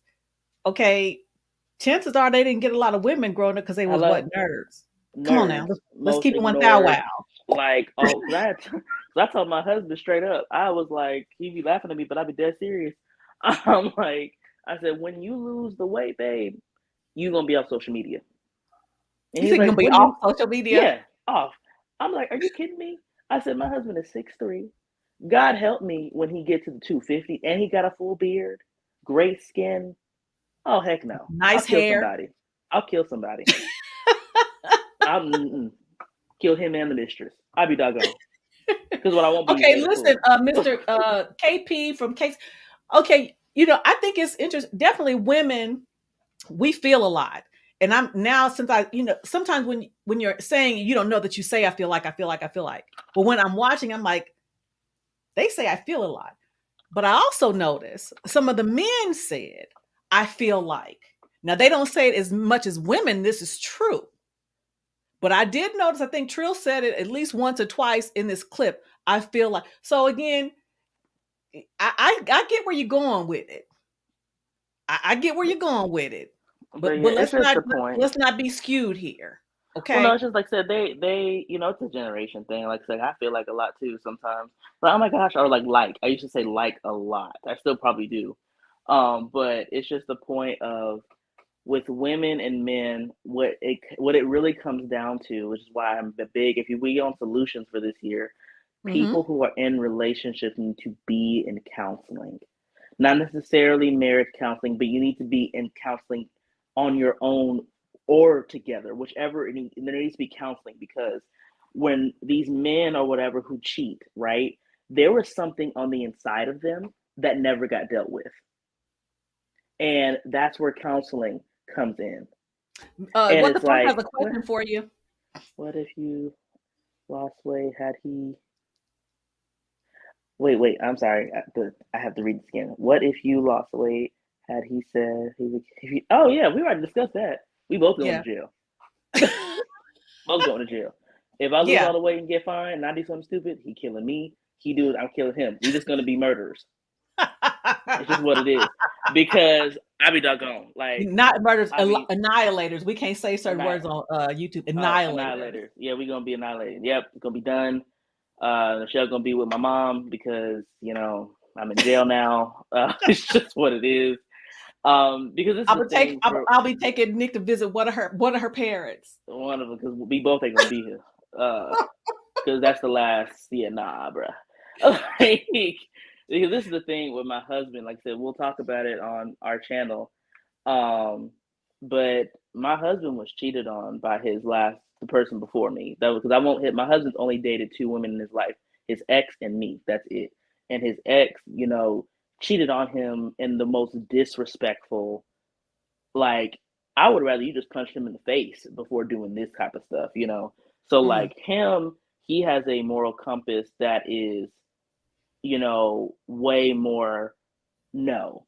And for me, what I learned about myself, because I had been cheated on, and I've also cheated when I was young. But again, that's why I can say that people don't cheat for just no reason. There is a dysfunction in them that has to be called out, and that's where counseling comes in. Because when I had cheated, when I was, I think I was like in high school or something, it was because I didn't know how to be alone. So when I didn't know how to be alone, I looked for companionship in the wrong way. But again, it's a dysfunction. It wasn't something that it's like, oh, it's just because I did it. It was like, no, there was an issue with me, and I looked at that outlet as an unhealthy way of doing it. So that's why I say keeping in counseling is key. I'm not someone who waits until crap hits the fan to be in counseling. I go to counseling as a regular checkup to make sure nothing does hit the fan. Right. Because that's the point of it.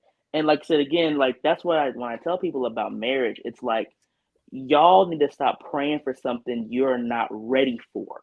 Speak on it. It is a constant work. It is not a thing you get married and you check in on it 6 months. It is an every single day, every week occurrence. Like, it's nothing where it never stops. Because if it does stop, your marriage died. Like, it's just what it is. It's like being a parent. You can't just decide to be a parent once a week and think the relationship with your kid is going to be stellar. That's not how it works. It's a constant thing every single day. Like, every single day. When you wake up, you're a parent. Like how I wake up, I'm a wife. That's every single day. Constantly being worked on, constantly being corrected, constantly being maneuvered. Every single day. And if you're not ready for that, stop praying for marriage. Okay, let me go ahead and get the clip started, because I got less than half an hour. Yeah, we passed time. Well, since you've been dragging out, can you at least get me to the top of the hour? That's fine. Thank you. Let's see. But what I'm saying is, typically it don't go that way. Y'all choosing them based off appearance. That's what I'm trying to get at. And y'all got a layout. All you got to do as a woman is, okay, so for men, our burden to society, our burden to humanity is to build civilizations. That's our job. Whatever you want, I'm going to provide. Men, build the microphone, build the camera, build the house. This is all men. This is what we do. We provide. You going to make the face like we don't do that? This is what we do. We provide for... Women have started things first a lot of the time, but it's okay. Go ahead. Don't do this, ladies. Stop it. What did he say? I missed it. He was basically saying, let me go back. I'll start again. But what I'm saying is, typically it don't go that way. Y'all choosing them based off appearance. That's what I'm trying to get at. And y'all got a layout. All you got to do as a woman is, okay, so for men, our burden to society, our burden to humanity is to build civilizations. That's our job. Whatever you want, I'm going to provide. Men, build the microphone, build the camera, build the house. This is all men. This is what we do. We provide. You going to make the face like we don't do that? This is what we do. We provide for... Women have started things first a lot of the time, but it's okay. Go ahead. Stop. Don't do this, ladies. It's almost like we can't, and I'm speaking in general terms, it's almost like we can't allow the men to have credit without saying, well, we did this. Stop it. We don't have to validate ourselves. By acknowledging that men built civilizations is not somehow depreciating the fact what women have contributed to society. Stop it, please. I'm not pointing fingers because 3 of them are pointing back at me because I did the same thing, but I'm trying to help y'all in 2022. I'm trying to help you. We don't have to debate everything. I'm trying to help y'all. I'm trying to grow you.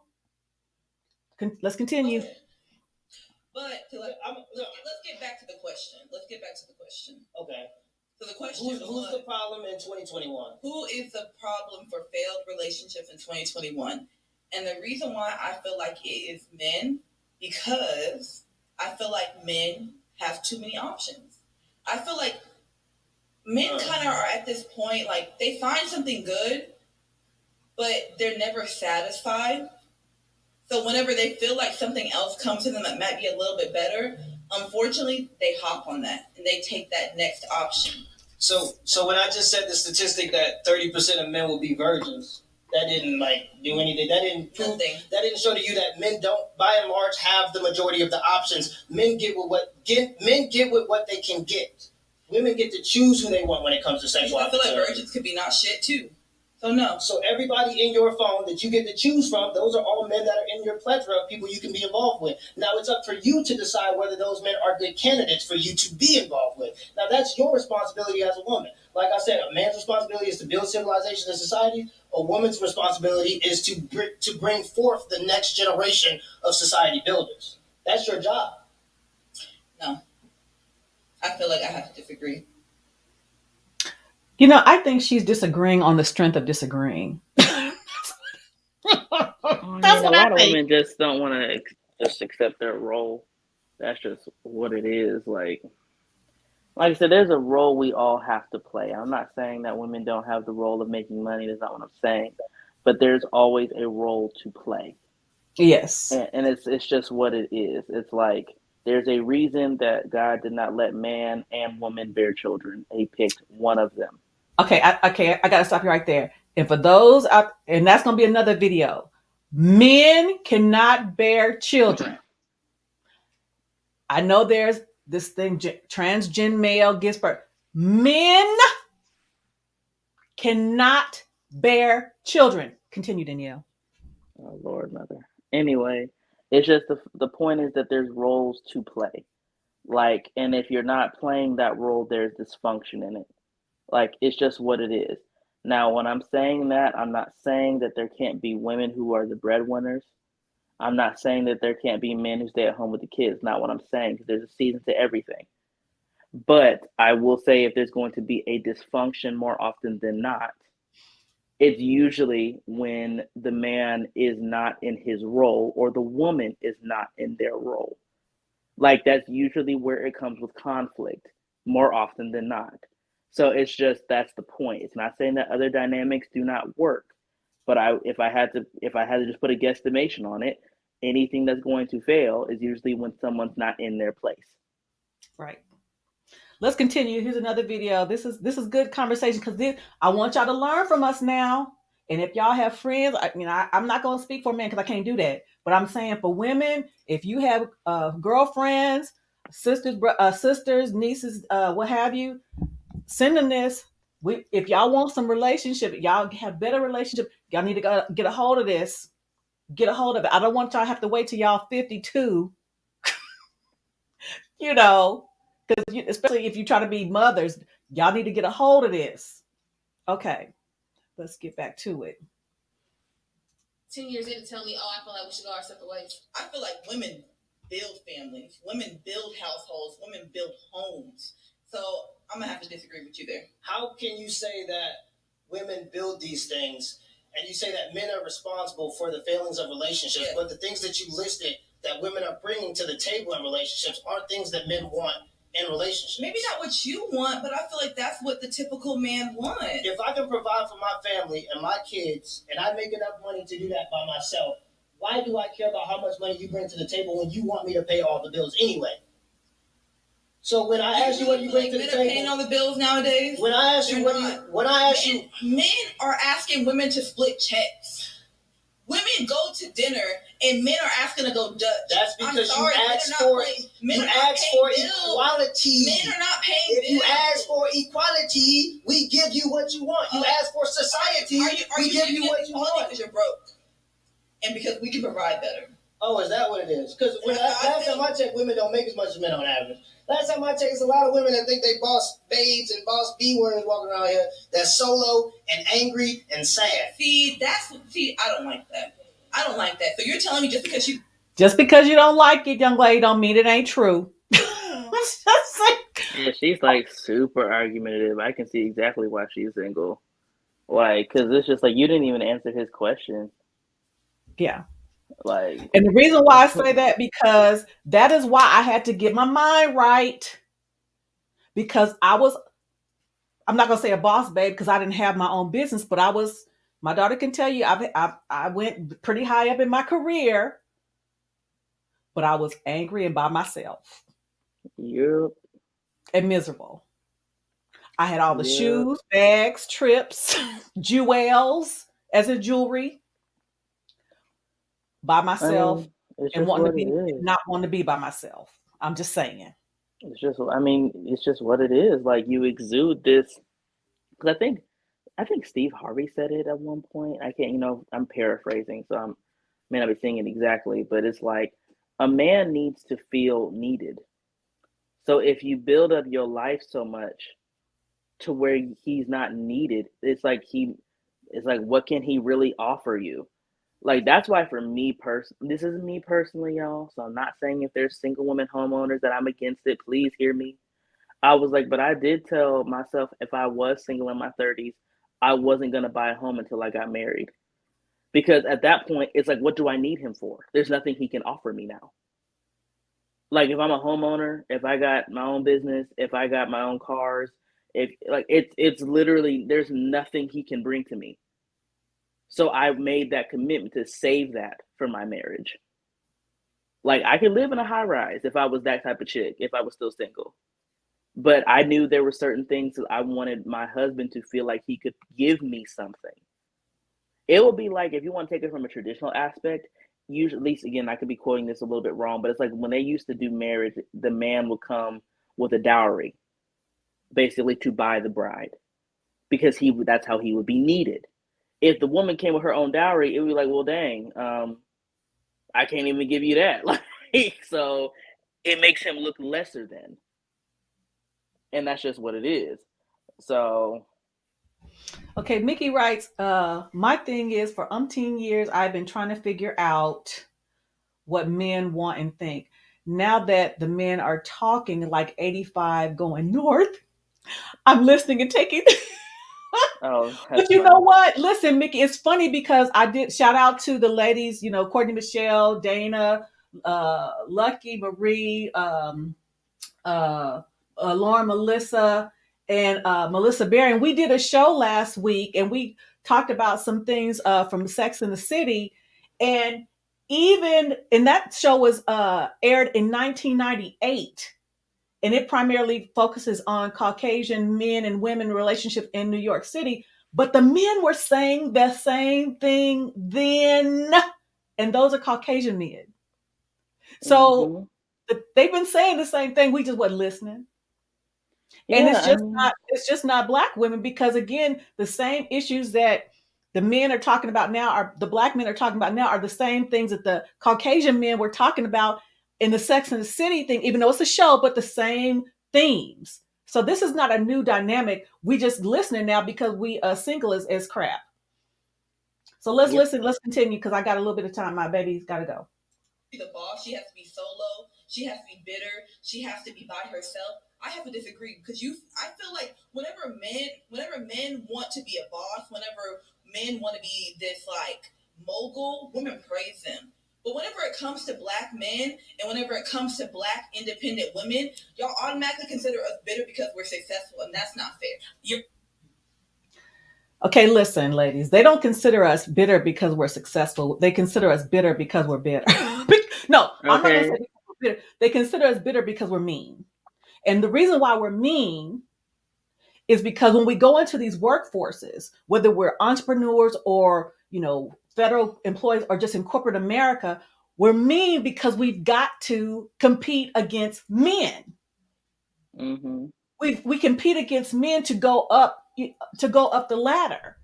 Mm-hmm. So, and then we go home and don't have anything to balance it, so we continue to be mean. You heard my daughter say it.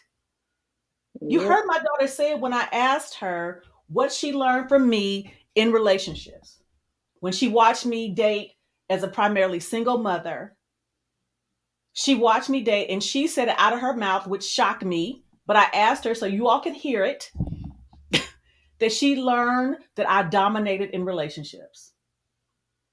And I dominated in relationships because I was dominating in the military to go up, to have my troops follow me. I dominated in school to be ahead of my class for my, master's and even my bachelor's. I dominated in the federal government as I was going up the ladder. So I was dominating because I was competing against men in these spaces. Exactly. And it's just like, again, it's just to the point. Because again, I have plans of being successful. I mean, I'm not saying that I'm not now, but it's just like I have desires of business and things like that. But I have limits. Like, I'm not trying to be so successful that my family unit is now in jeopardy. And that's where we can mess up. It's like, if you have to ask yourself as women, like, and this is something for all those who are single with boss chick vibes and all of that, if you met the right man, would you throw that business away? And that's real talk. And if you can't say that, you don't need to get married. Because a man is not trying to marry you so he can sit back and retire and never bear children. A man marries to have kids more often than not.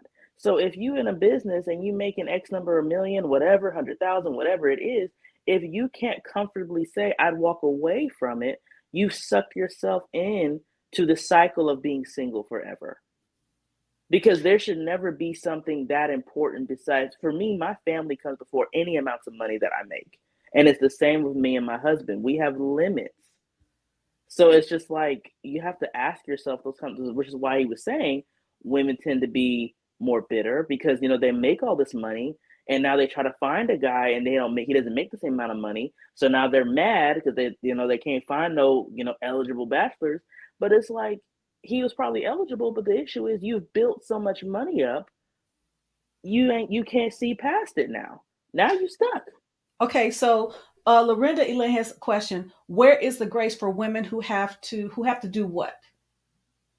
I have no So idea. clarify that for us, please. And again, this is not to casting the aspersions. This is to grow y'all. It's just to show the flaws of it. It's not to say anything is wrong with women Yeah. making money. That's not, I never say that because clearly I make money. Like, there's Yeah. times that my husband's made more, there's times I've made more, but at the end of the day, the goal is still the same. Like, And the goal is still the same of that, you make because again, up until I met my husband, even before I met him, because when you think about what it takes to be a boss bee or an executive or whatever, that takes hours of your life. Mm-hmm. It's not an 8 to 5. It's not a 9 to 5. It is hours. Before I met my husband, particularly when I was trying to go up the ladder, even as a military officer, sometimes I would stay later because I was trying to make myself more be an overachiever. That's what I was. But when you're trying to be an overachiever, you're working longer hours. Mm-hmm. You're taking more trips. You're working. So again, the family is not there. And again, there was a time I said when I was in the military, I wanted to be a general officer when I was in the Army or an admiral when I was in the Navy. You can't be none of those things doing 8 to 5 or 9 to 5. You can't. Mm-hmm. There was a time I said, I want, so again, I wasn't thinking about retiring. You can't be any of those things if you're going up the ladder because something is going to be sacrificed. And a lot of times it's going to be your relationship, your family, or whatever. So, but when I met my husband and I got to, I'm older now and my daughter was grown and on her own, I'm like, okay, what's more important to me? What's more important to me is to be able to spend time with my husband, spend time with my, my granddaughter now. So for the first time in a long time or ever, I was thinking about retirement. What I thought I was going to, continue to go up the ladder. So what Danielle is saying, if you can't easily say that I walk away from it, then maybe a relationship is not for you. Let me see the comment here. I read what she said. So this is me. I let my mom answer her point of view. I'm a lot more harsh when it comes to this thing Mm, because I I really hate this about us as black women. We take on a lot of responsibility that is not our own. It is not my job to take care of my siblings. It's not my job. They're not my kids. I didn't bear them. I didn't labor with them. I didn't birth them. It's not my job to. But as black people, we are teaching our kids to take care of kids that are not their own. And it stunts their development as people because that black tax terminology is that exactly. There should be no reason that you're working hard to take care of your siblings. It's not your job to. And I get it. It's hard pill to swallow with that, but it's true because your siblings that you're taking care of, you can't then go and blame them while you're 45 and still single. Because that's where we mess up. We in our 30s taking care of kids that are on our own, every eligible bachelor is taken because we over here working 2, 3 jobs to take care of siblings that we didn't birth. And then we in our late 40s asking, well, if you would have just got yourself together, I could have found a man. How is this my fault? You made yourself take care of me. Like, and it's harsh. I'm not saying it's a nice thing to say, but it's just the truth. It's like, it's not your job to. And that's where we mess up as women is we just take on too much responsibility that is not ours to bear. And let me clarify too, because we're not doing a blanket statement because every situation is different. Of course. And what I mean by that is, I use my grandfather as an example. My grandfather raised I guess technically she's my cousin, but I call her my aunt because her mother passed away when she was younger. So my grandparents took her in as their own even before they had their own children. So Mm-hmm. even though she's technically my mom's first cousin, my mother refers to her as her sister because my grandparents raised her. In certain situations, that happens. In certain situations, if you have siblings or that something like that, that might happen. But generally, what Danny is saying, she's absolutely right because I'm a perfect example. No, sometimes people ask me to do things in my family, and sometimes I volunteered and then got stressed out. Yes. trying to take care of everybody. Sometimes they Yeah. asked me to, and sometimes they didn't. But I felt like because I'm the oldest, because I am this, I felt like I needed to do it. Yeah. Every situation is different, but there is some validation there because we do have our lives to live. And my daughter got on to me. She said, "Mom, you got to live your life." But again, in my case, a lot of times people don't even ask me, but because I felt that I needed to do it because I was in a position to do it. But I was I was hurting myself. Let me finish this Basically. clip because Danielle got about 5 minutes. Yep. Relationships are failing because y'all have like this helter skelter view of what you think women want, what you think women think that men are. Because I can't see you the video, Mom.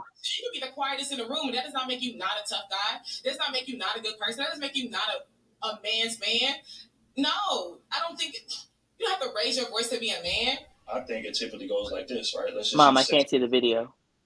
Oh, When you're dating a woman, when you first start dating a woman, right? Most women are giving up that sex at a very rapid pace, very frequent pace in the quote unquote honeymoon stage, whatever the case may be, advertising that this is what this man is going to get if we get into a serious relationship. And then typically throughout the relationship, quote unquote, life happens. So that frequency drops. And typically, how a man will go about that, he'll say, hey, baby, look, man, I don't feel like we're having sex. Like, what's going on? Man, ain't going to try to inquire and find out, like, why is this change happening? Right? And a woman, again, women don't take criticism well, so she's gonna probably flip it. Well, you're not romantic enough, whatever the case may be, or whatever. So he'll be like, okay, you know what? I'm gonna try to use that. I'm gonna try to implement that. You say I'm not romantic enough. All right, cool. You're gonna go plan a trip, take you to your favorite restaurant, get you a massage, and the sex will pick up for about a week, 2 max. And then it'll go back to what the mean is, which is what I didn't agree with, right? So, like, men communicate it, but women don't make permanent fixes to what we actually communicate. What we don't have anymore is family, right? And that's because the women, what we want from women, they're not providing to us. Okay. We don't have any So I'm gonna go stability. straight to another video because I wanna go ahead and get to let's see, 7, 1, 2, 3, 4, 5, 6. Okay, because there's another part that's really good. Let me see if it's this one. Relationships are failing because y'all have like this helter-skelter view of what you think women want, what you That's think wrong. women think that men are. Okay, that's the wrong one. Let me go to this one. Because there's a one point here, the young lady. After status symbols, you're going after men that you find that are successful, that already have the clout. You know that they're not going to stick to you. You already said that. And then when you get left in the dust, you cry on social media like this, like you didn't know it was going to happen. You knew what you came for. Y'all know how men are. Uh-oh. Men can go into a relationship. They might have a bad history. They might have a bad rap. But when you go into a relationship, they might be telling you sweet nothings. Okay? Next thing you know, you think you're different. Uh-oh. Okay? So you think you're different and you feel like the story might play out differently for you. So how are you going to blame the woman when it's the man that has the children? This woman is coming in no kids, no history. The man has all the history, and you're telling me you want to blame the woman? I blame the woman because she's dealing with a man she knows number one, because she's dealing with a man that she knows is inconsistent. Number two, because she has birth control. She has Plan Bs. She has... And men can't. And men can't. Hold on. No, I got you. Okay, I got you. Men can't just be responsible. I got you. She has birth control, Plan Bs. She has condoms. Worst case scenario, she has reproductive rights. When a man sleeps with a woman and that child or that what it is, I ain't trying to for the algorithm. When it goes inside of her, that's up to her. He is 100% responsible. The government will even hold him responsible. A woman can put a child up for adoption and have no connection to that child whatsoever. Men have less reproductive rights than women. Now, we can talk about condoms, but if we just keeping it a buck, these women decided to lay down with men that they knew were inconsistent, and that's their problem, and that's the problem at large. A lot of women are deciding to sleep with men that they know are inconsistent, and they don't care. How many times? Okay, that's the last clip. I have one more, but I think that's a good place to stop. Because I identify with that because I was one of those women. But Danielle mentioned it earlier. A lot of times we women, we think we're different. I've been one of those. I've been one of those, said, got this history, because somehow we assumed that it was something wrong with the women that they were with before. Not as something wrong with them, but it's something wrong with the women they were before. And we feel like we're going to be able to fix it. And it's not ours to fix. Nope. Your job. I mean, your take on that, Dan. I mean, that's 100% correct. Like I said again, like a man. I'm not saying that they're not good. They don't have game, because they do.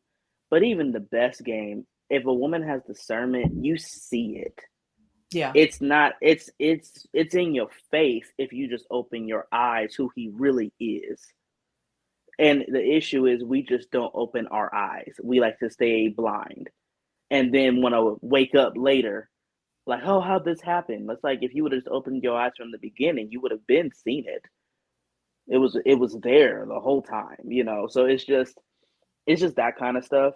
So again, when I'm saying this, y'all, I sound very, nonchalant. I sound very cold-hearted. It's not to be that way. It's that I understand that, but at the end of the day, the harsh reality is, if you don't want the same foolishness, you just have to stop dealing with it. Like it's really not a sugarcoating way of saying it. You just need to stop doing it. That's the solution. Just stop. Because I'm telling my younger cousin right now, because she was telling me about her little dating situation, and I said, trust that instinct always. Because she was saying like she had a bad feeling about this guy. I was like, always trust that. Always trust that. Don't ignore your gut feeling, because that is what you call discernment. And we as women ignore that all too often because of our feelings or because the sex is good. But discernment is what keeps you protected. Lack of it keeps you vulnerable. And that's all I got. So you got any final words before we let you go, Danielle? Oh, I mean, the plan is to post my first video on Monday. That's the plan, so we shall see. Have you decided on a name for your channel yet? Barely. I was playing with it yesterday. So far, I have the title right now. If you wanted to subscribe, so y'all won't miss when the video posts, I have it as the title is when. I think it's called the Jordans Talk. Okay. So I think that's what I have it as right now. But again, if you do your cocktails and conversations, I will tell you, so that way you can shout it out by then. So the plan is to have it posted on Monday. I'll be recording with my husband tomorrow.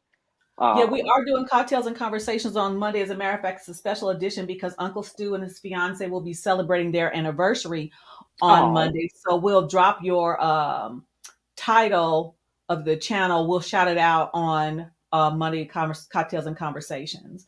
Okay. So Danielle's gonna say, night night. I mean, bye. I'm sorry, I'm tripping. You are. All right. I'm going to say, because I have a couple of more things that I want to share with you all, but all right, y'all. So we'll see Danielle next time. Bye. All Bye, right, Dan. y'all. Bye. Big Bad Bull is saying, we're not fighting no more. And that's what I'm not doing in 2022. I'm not doing it. I'm not doing it, I say. I'm not doing no fighting. Now, we can disagree on some concepts and ideologies and points of view, but I'm not arguing with nobody. I'm not fighting. I'm not disrespecting. I'm not doing none of that. We are identifying some things here, particularly as it relates to relationships. So if we want to have them, we can start doing something differently. It's funny because Dan was talking about how her and Kevon did the love languages quiz. I didn't even know it was a quiz online. So this is something y'all can do. If you start meeting your counterparts and start to want to build a relationship. Because I'm going to shout out What the Funk again. He said 2021 was the year of accountability. 2022 is going to be the year of solutions. And I want to be part of that. My honey brought me some coffee. Y'all saw me talking to my baby. He brought me some coffee because I waited my whole life for that. And this is some good stuff. This is some good stuff. And I want y'all to experience it if you want to.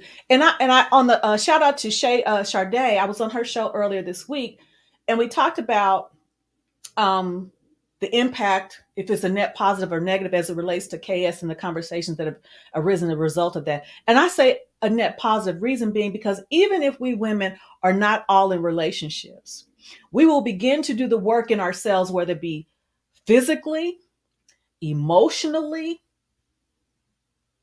spiritually, to get ourselves ready so we are wives in waiting. And we will know him when he shows himself to us, because like Dan said, discernment. We are confident in ourselves to be able to make wiser decisions. We won't ignore the red flags. We won't be so desperate to accept anything, because I was desperate, that I overlooked and dismissed and excused things. Men too. But see, y'all got more options. Y'all get more distinguished as you get older. We women, it just don't work that way for us. And it's a double standard. I don't like it, but it's still true. So let's see what else. I'm going to, before I drop the line, I want to talk about something in what I'm excited about in 2022. And it's just in time for, hold on just a moment. It goes to the heart of positivity and solutions for 2022. As I talk about it, you've seen me post on various videos, #Womanati. And you probably, and if you're on my community tab, you saw me put, what is Womanati? And I'm bringing it to you for 2022. Well, before I tell you what Womanati is, let me tell you what it isn't. Okay. It is not a secret society. It's not. It's not a club. It is an acronym that is going to describe or culminate in what I had envisioned or what I want, working with several wonderful women who gave me this idea.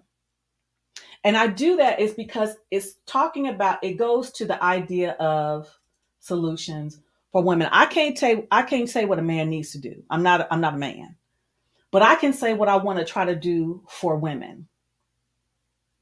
So let me find it here as I'm looking for it. Let me find it here. Sorry, I thought I should have been ready. Struggle, stream, and steal. Struggle, stream, and steal. Forgive me. Let me pull it up.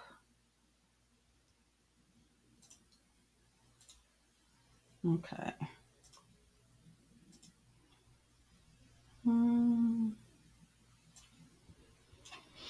Okay.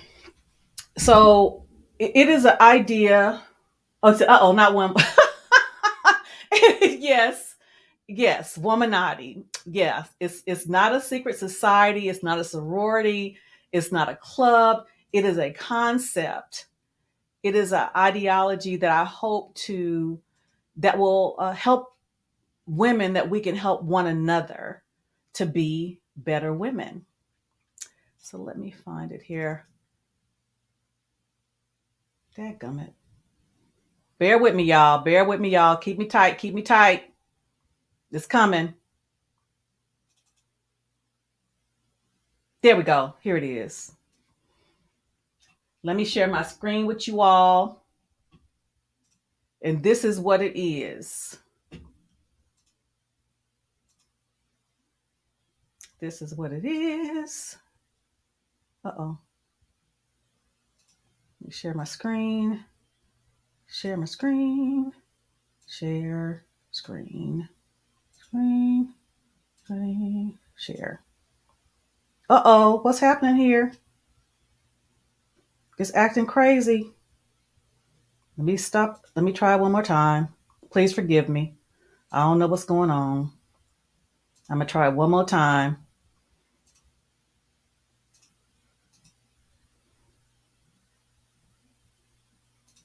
Okay.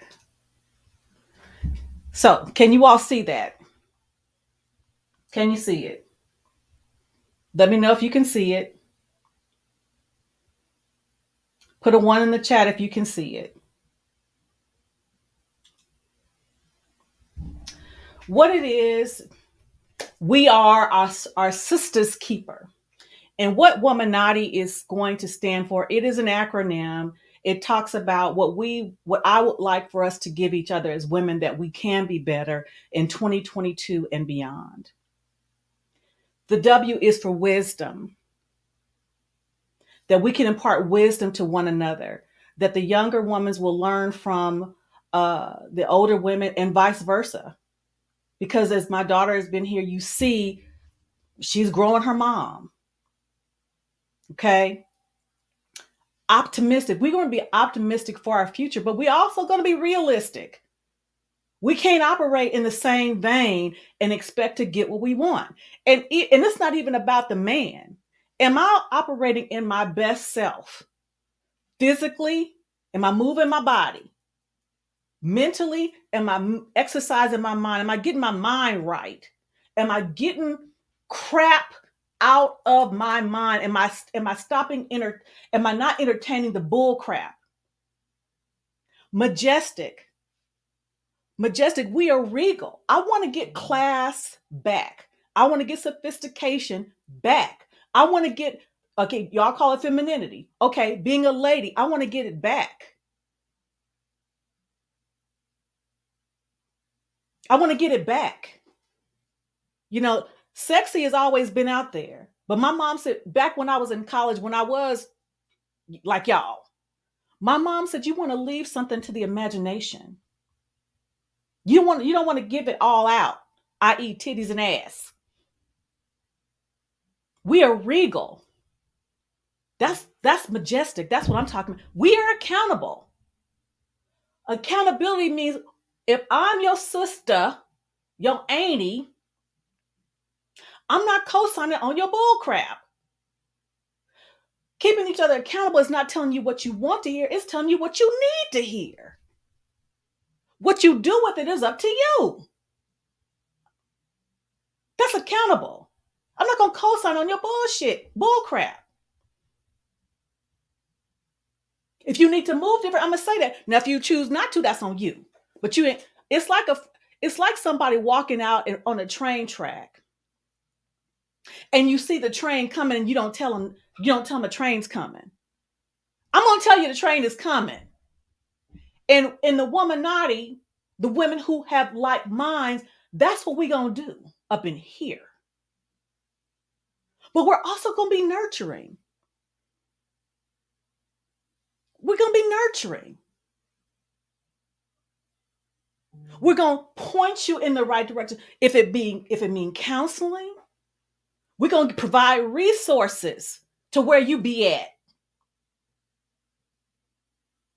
If it mean resources for counseling, if it mean resources for nutrition, if it mean resources for overcoming trauma, if it mean resources for childcare, so you can be out there, so you can move your body.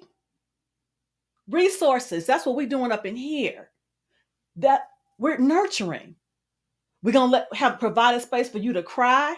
But I'm gonna tell you what my friends tell me, Terry, TJ, you can cry. If you want to cry all day today, you cry all day today. But tomorrow, you better suck it up and do what you need to do. So we're gonna be nurturing. I'm gonna let you cry. I ain't gonna let you stay there though. Okay? Alluring.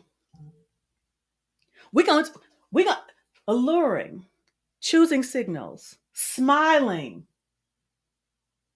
That's what we are. When my husband comes home, I said, there's that chest I like. Batting my eyes. We doing all that. When I go to the grocery store, how you doing, young man? How you doing, sir? Smiling. Picking up when they come get the trash. Y'all need anything to drink?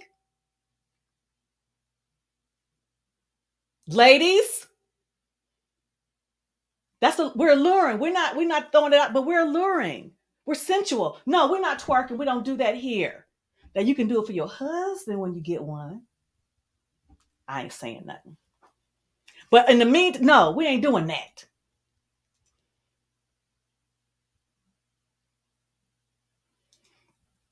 So that we're teachable. That's what we are. We're teachable. You can hear the constructive redirection. I'm not and not consider it as criticism. I like to say constructive redirection. You can hear it and receive it because you know it's coming from a place of sincerity. Teachable. I'm not just teaching y'all teaching me. We're teaching each other, okay? And we're inspirational. We're inspirational. We're inspiring each other, but we're inspiring our men to be better because we're tapping into their vision and we're getting on their program. Real men, not those perpetrating. That's what the womanati is. What I want to do in 2022, I want women, and just so you know, it is trademarked. Don't play with me, y'all. I'm just saying. Don't play with me. It's trademarked. Don't play with me. Okay? That's why I was one to wait till everything was in place. Don't play with me. All right? Womanati is trademarked. So I want to work with like-minded women, and I have some women in mind. And you may see them with the hashtag womanati in their on their pages. And one thing you won't see hashtag womanati, or I hope you won't see hashtag womanati with some foolishness. We're not doing that in 2022. I ain't got time. We're not doing it. And shout out to Micki-Redd Creates because she helped me come up with, again, the branding. That's what I want. And I'm talking about all of it. I have some women who I've been talking with who have channels that are like-minded and want to be positive. Yes, it is. Yes. I'm not playing. Yeah. Not one, no, one Minotti is not trademarked. One Minotti is, I don't know if it is or isn't, but one Minotti is trademarked by me. Yeah. You said finding loopholes. I ain't playing with you. I ain't playing with you. They may try it. I ain't concerned about that. I'm concerned about this. Yeah. Finding, and people always finding loopholes straight up.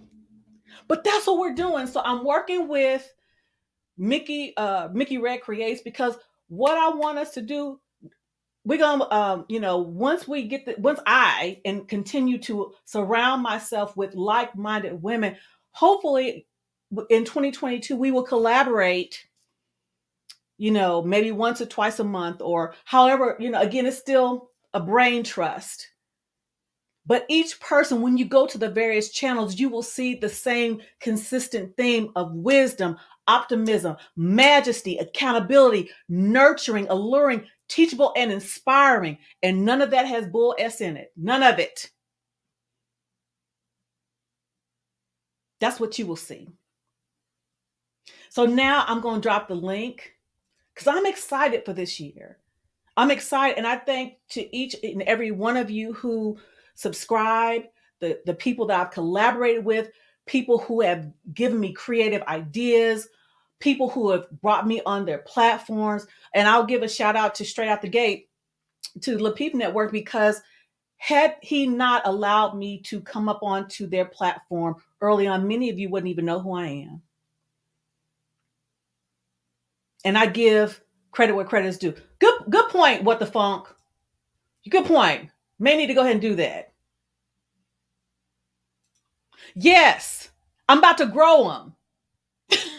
I'm about to grow up. That's what I'm trying to do.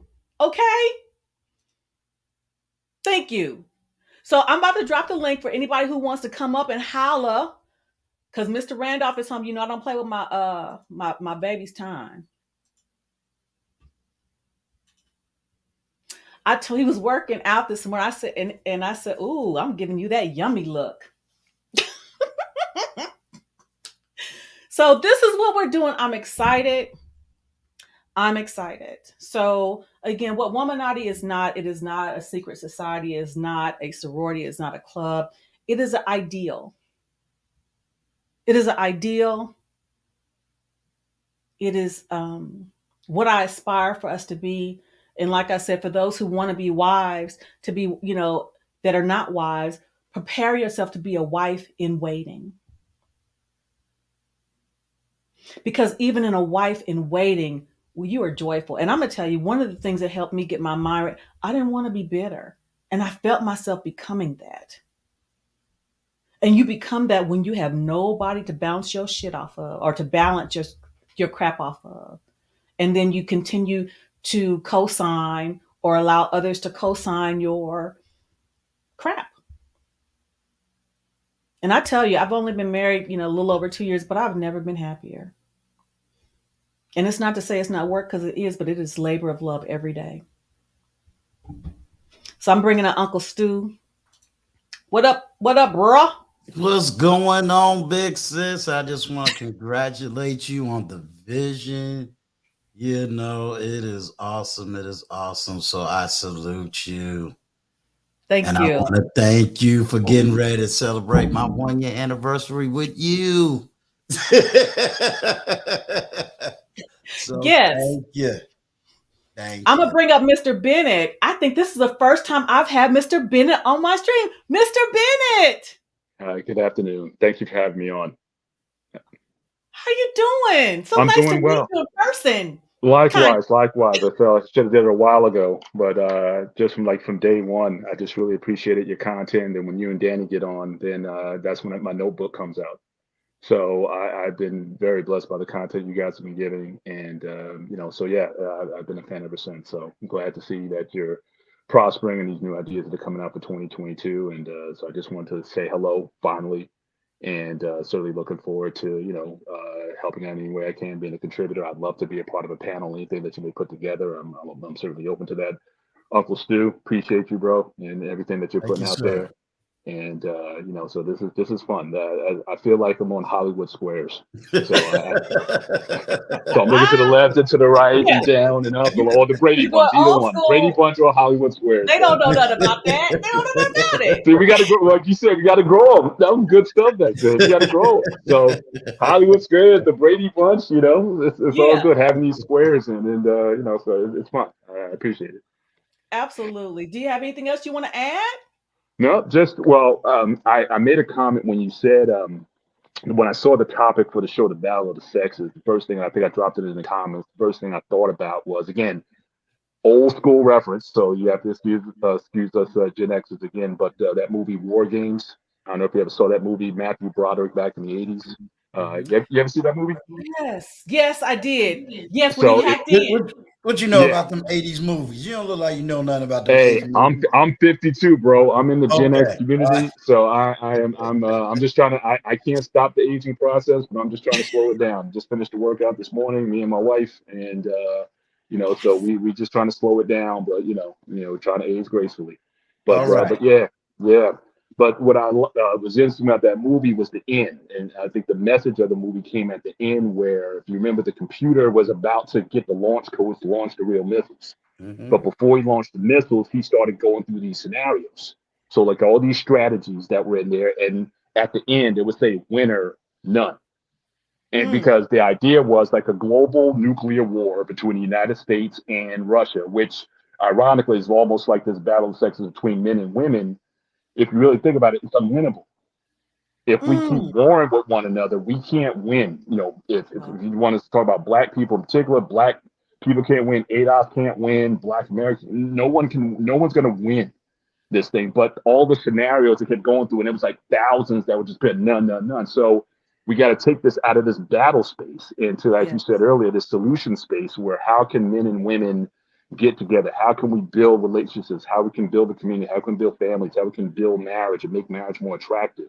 You got to talk about solutions. So at the end of the movie, he was like, this is a strange game. This war thing is a strange game. The only winning move is not to play. So he Mm. said, how about a nice game of chess at the end of the movie? That was like famous line of the movie. So I thought about it this way, that that those videos you were showing earlier with everybody warring with one another, the men and women going back and forth, like that can go on forever, And it and no has. one's going to get anywhere. And Well, so it's like let's yes, let's play chess, let's think strategic, let's talk about solution.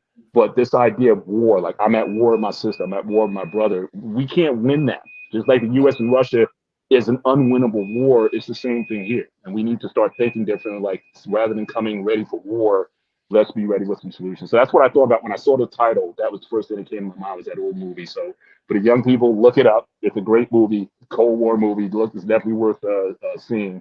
But that was the first thing that came to my mind. So that was my input.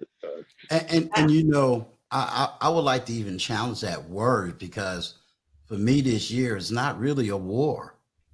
What we're really doing is we put the word war in there, but I say no one has an image. They don't see it. One of the things that I've learned over these last 24 hours is they don't know what it looks like. There's not enough. I recognize there's not enough of us out here. There's not enough TJ in the 50s, me 54. They don't see this. You know why? Because I recognize the older generation, they're either doing one of two things. Either they're lying about their past or they're not online. So they don't have an image, Or both. or both, right? Let's be honest. At But 20, okay, but yeah. but I mean that all that But notwithstanding, today we get now to all that show them notwithstanding, we're here. That we're here now, we're here now. and I think that's I cannot and will not talk about what, we're here now, and this Mhm. is what we're doing now, so they can see what it looks now. Right. Um, so I hate to cut you off, bruh, but that's what I'm not doing it. That You what good. me and Danielle just talked about is the last we're gonna talk about what the problem is. Right.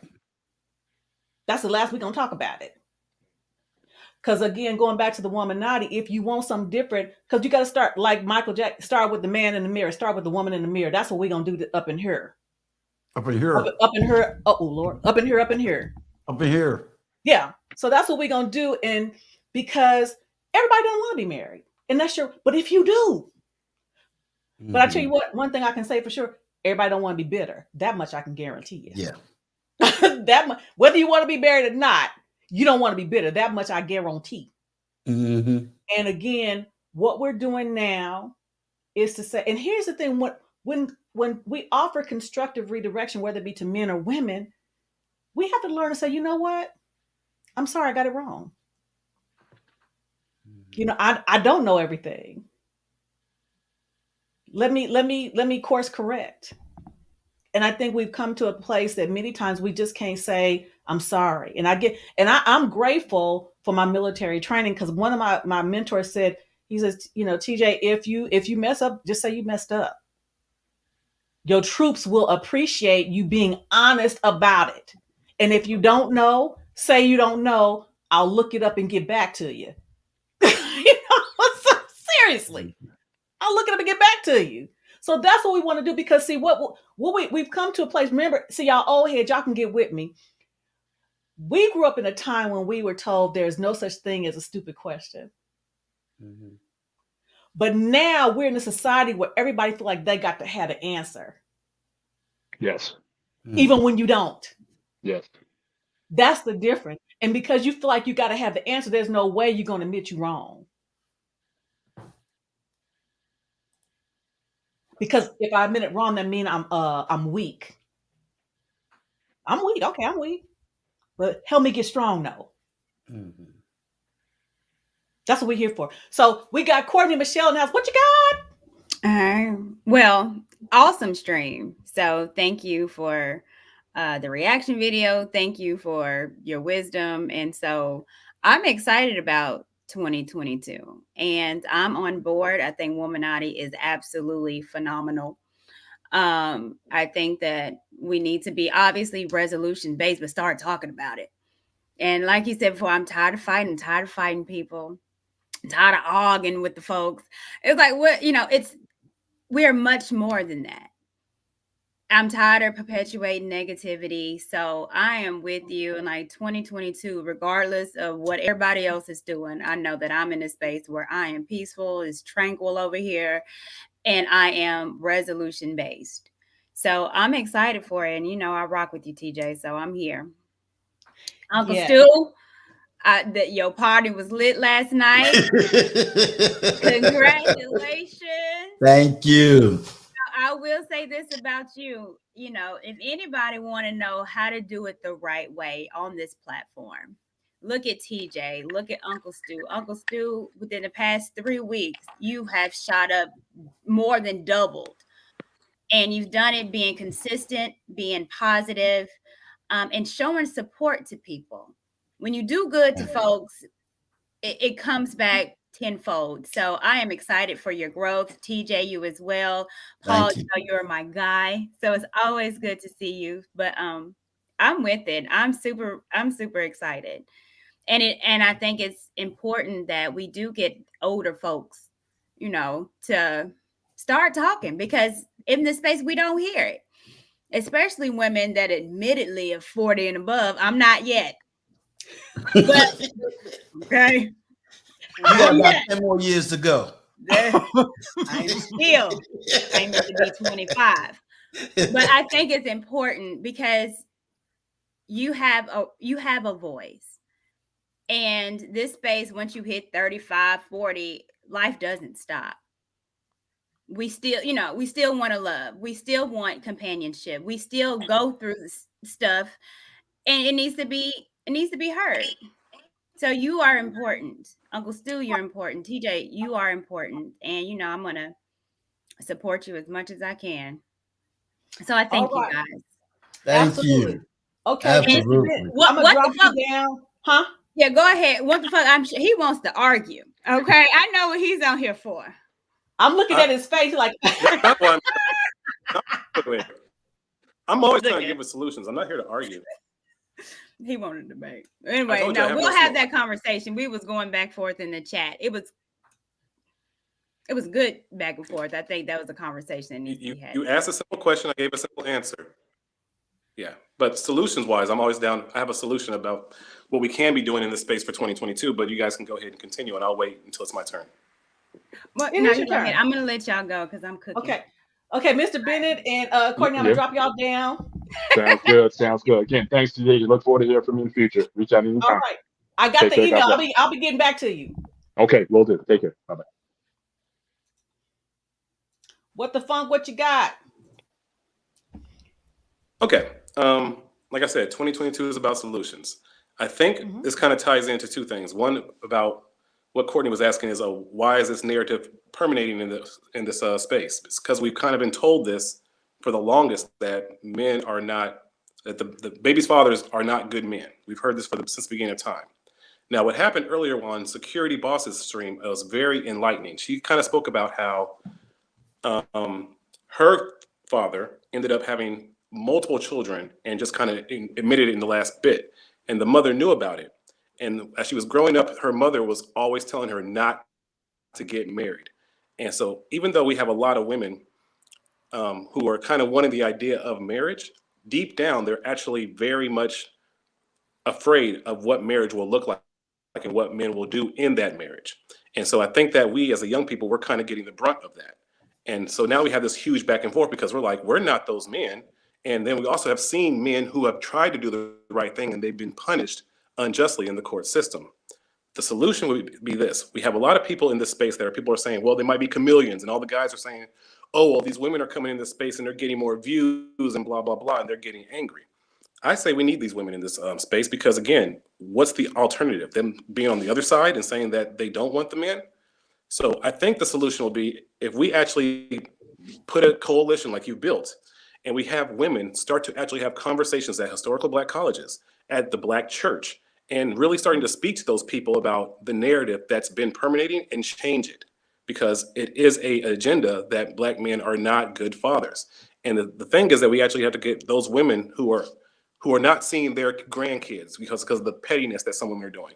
And we have to get women who have been hurt by this to form a team to go against the sister code. And then us in this space, we actually support them and financially do it. We can do it with humor. We can have a web series where people are going to different colleges and having that conversations that are very tough, because Malcolm X said, if you get to start a revolution, you have to get the youth and the elders will follow in shame. It doesn't mean we need to shame the elders, but I think that we have to get to the youth and actually speak to them with logical points that, hey, what we've been saying in the past is maybe not 100% correct. Maybe it came out of a lot of anger. Maybe it came out of a lot of bitterness. I truly believe that postpartum has been a thing since the 40s, and we haven't really understood what it was. And so many of our men, and our fathers included, had to leave because they didn't know how to deal with women in those situations. And then because of that, it's all trickled down. We need to start having real conversations about what happens when you want to not be with each other anymore, and how does that affect the children. We need to have a simple thing where it's like, how do we actually come together where it can be 50-50 custody? And it's just very simple. You have your money that you've had and you raise your children at your time. And then the father, he has the money and he raises the children with his money at that time, instead of it going back and forth. Well, my kid needs money for this. My kid needs money for this. Because women in general spend a lot of time building the facade of a child and building up to be some type of a doll type mentality, where most men, they'll kind of raise the child to be a little bit more minimalistic and kind of raise them in a different kind of mentality. That's the solution. We must speak to colleges, we must speak to the Black church, and we must actually start to challenge some of these talking points that the majority of the loud, angry women are saying. And they're loud, they're super loud, they're big and they're buff. So it's gonna be a fight. And that's why the men in this space, we need to stand behind these women when they're there and support them with our money, with our time, and with our influence. That's a solution. And let me give some context to what he just said. He's talking about when Security Boss was on my platform. What she was saying was how her mother, right, in spite of what the father did, she kept it in. However, when it was time for her to get married, meaning Security Boss to get married, her mother was basically trying to destroy the marriage. And she took the position that she basically had to walk away from her mother. And ironically, I'm doing something called "It's Time to Abort Your Mother's Trauma," which is coming off of that what the funk is speaking about. Because she did give a long narrative, and what that's what she theoretically had to do was abort what her mother's trauma was, as opposed to her adopting that trauma. So that was the narrative that she gave, and that's the part that what the funk is speaking to. So in context of what he said, I totally agree that, and that's the video that I'm getting ready to put out, is because we do have to abort the trauma. She also explained, and because it was like an all-male panel just around her, she also made it very clear.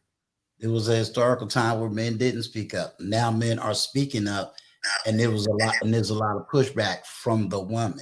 So she really made it clear that she sees men speaking up. She sees men who wants to be with their kids, et cetera, et cetera. So that's where, and she had just put up that clip this morning, and that's where it came from. That's why I say I wanted to give you a little more context on what he's talking about. I'll definitely look at that. And I think it's very important. And then we got Lorinda here. I think it's very important because sometimes, I'm going to guess, and not knowing the situation, we as mothers, I can't speak as fathers, but we as mothers don't intend to ruin our kids for the most part. But it don't mean we don't. And, even myself with Danielle, there are some things that I imposed upon her based upon my poor choices in relationships, including how I interacted with her father. And we do it under the guise of protecting our children. But what we are actually doing is we are projecting our trauma, our pain, our lack of trust to them. And we do it under the auspices of we're trying to help you, but we're not. So that's another reason why we're having the conversation. And again, I think it's a great idea. And what I hope to do as part of the Womanati is maybe, have conversations with women, not just not just content creators, but maybe have like online or Zoom meetings that we can talk about this and then bring it to the mainstream. Because see, here's the thing: to admit our flaws is not to say that that we're just messed up. We've got flaws. And to admit our flaws and not say, "Oh, you're just blaming women." No, but everybody got flaws. Oh man, come back, Lorinda. Come back. Let me bring Eugene. Do you think a good? Go ahead. Do you think a good place to start would be? Do you think a good place to start, like the triangle, the historical Black colleges, the Black church, and then maybe have the Sisters of Sororities kind of start maybe taking up with this? Because maybe I know that you're a Delta, so I think that means you're connected to. I forgot the brothers of Omega Psi Phi. Omegas, right. So let's say that, you have an Omega Psi Phi who's going through a situation where he's not seeing his children, whether he's married or whether it was a baby mama, whatever. And maybe the Deltas could actually do a little bit of research into the situation and then come to his aid to try to speak to the woman. And in a way, that once you have women speaking to women about that situation, like, hey, sister, big picture, we know what the narrative has been. Some of us even have partaken in it, but we have to try something different. Because again, this is all what white supremacy wants. And I think that maybe sororities have a very unique opportunity to come to the aid of their alpha brothers or whatever, their fraternal brothers, and kind of start there.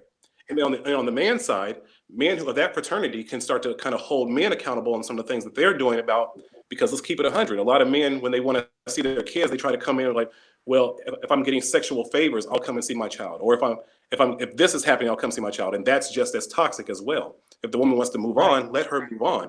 But it's not about you and her anymore. It's because you guys decide you don't want to be together. It's about the children. It's about the unit. It's about the tribe. And not just that child, but also that child being united to both sides of the family.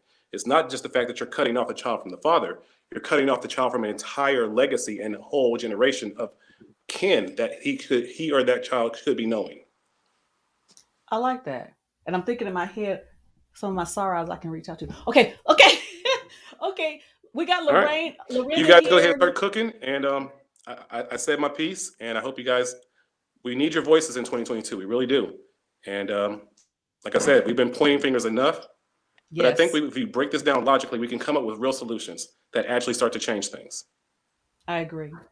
Thank you. All right. Stay Talk to awesome. you later. Eugene, what you got? First of all, I am so glad that I see you with the theme of 2022 being the year that we start implementing solutions. I know last night River had that same theme of Okay. solutions. She told us specifically 9 things that we need to get rid of.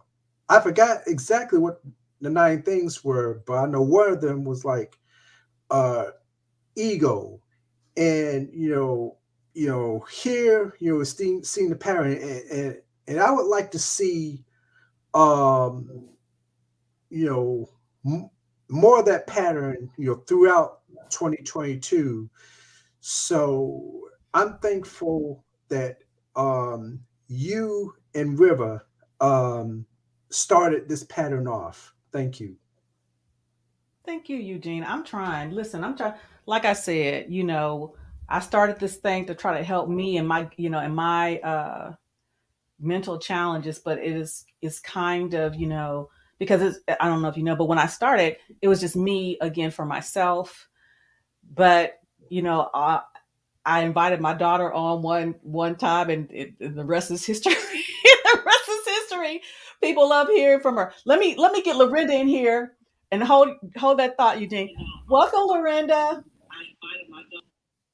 Can you hear me?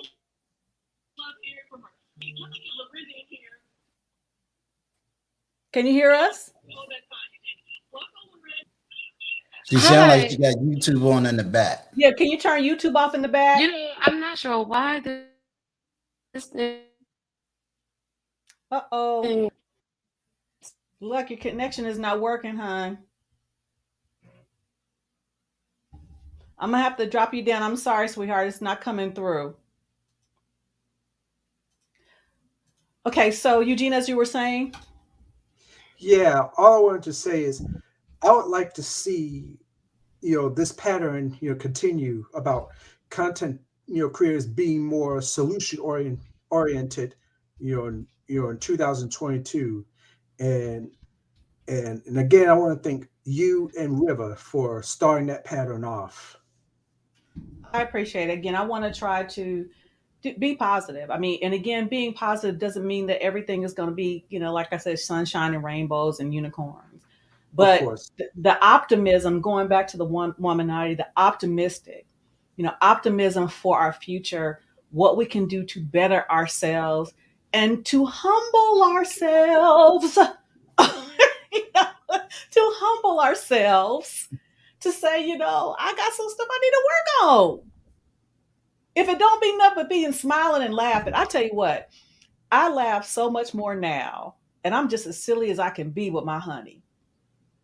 And it's so liberating.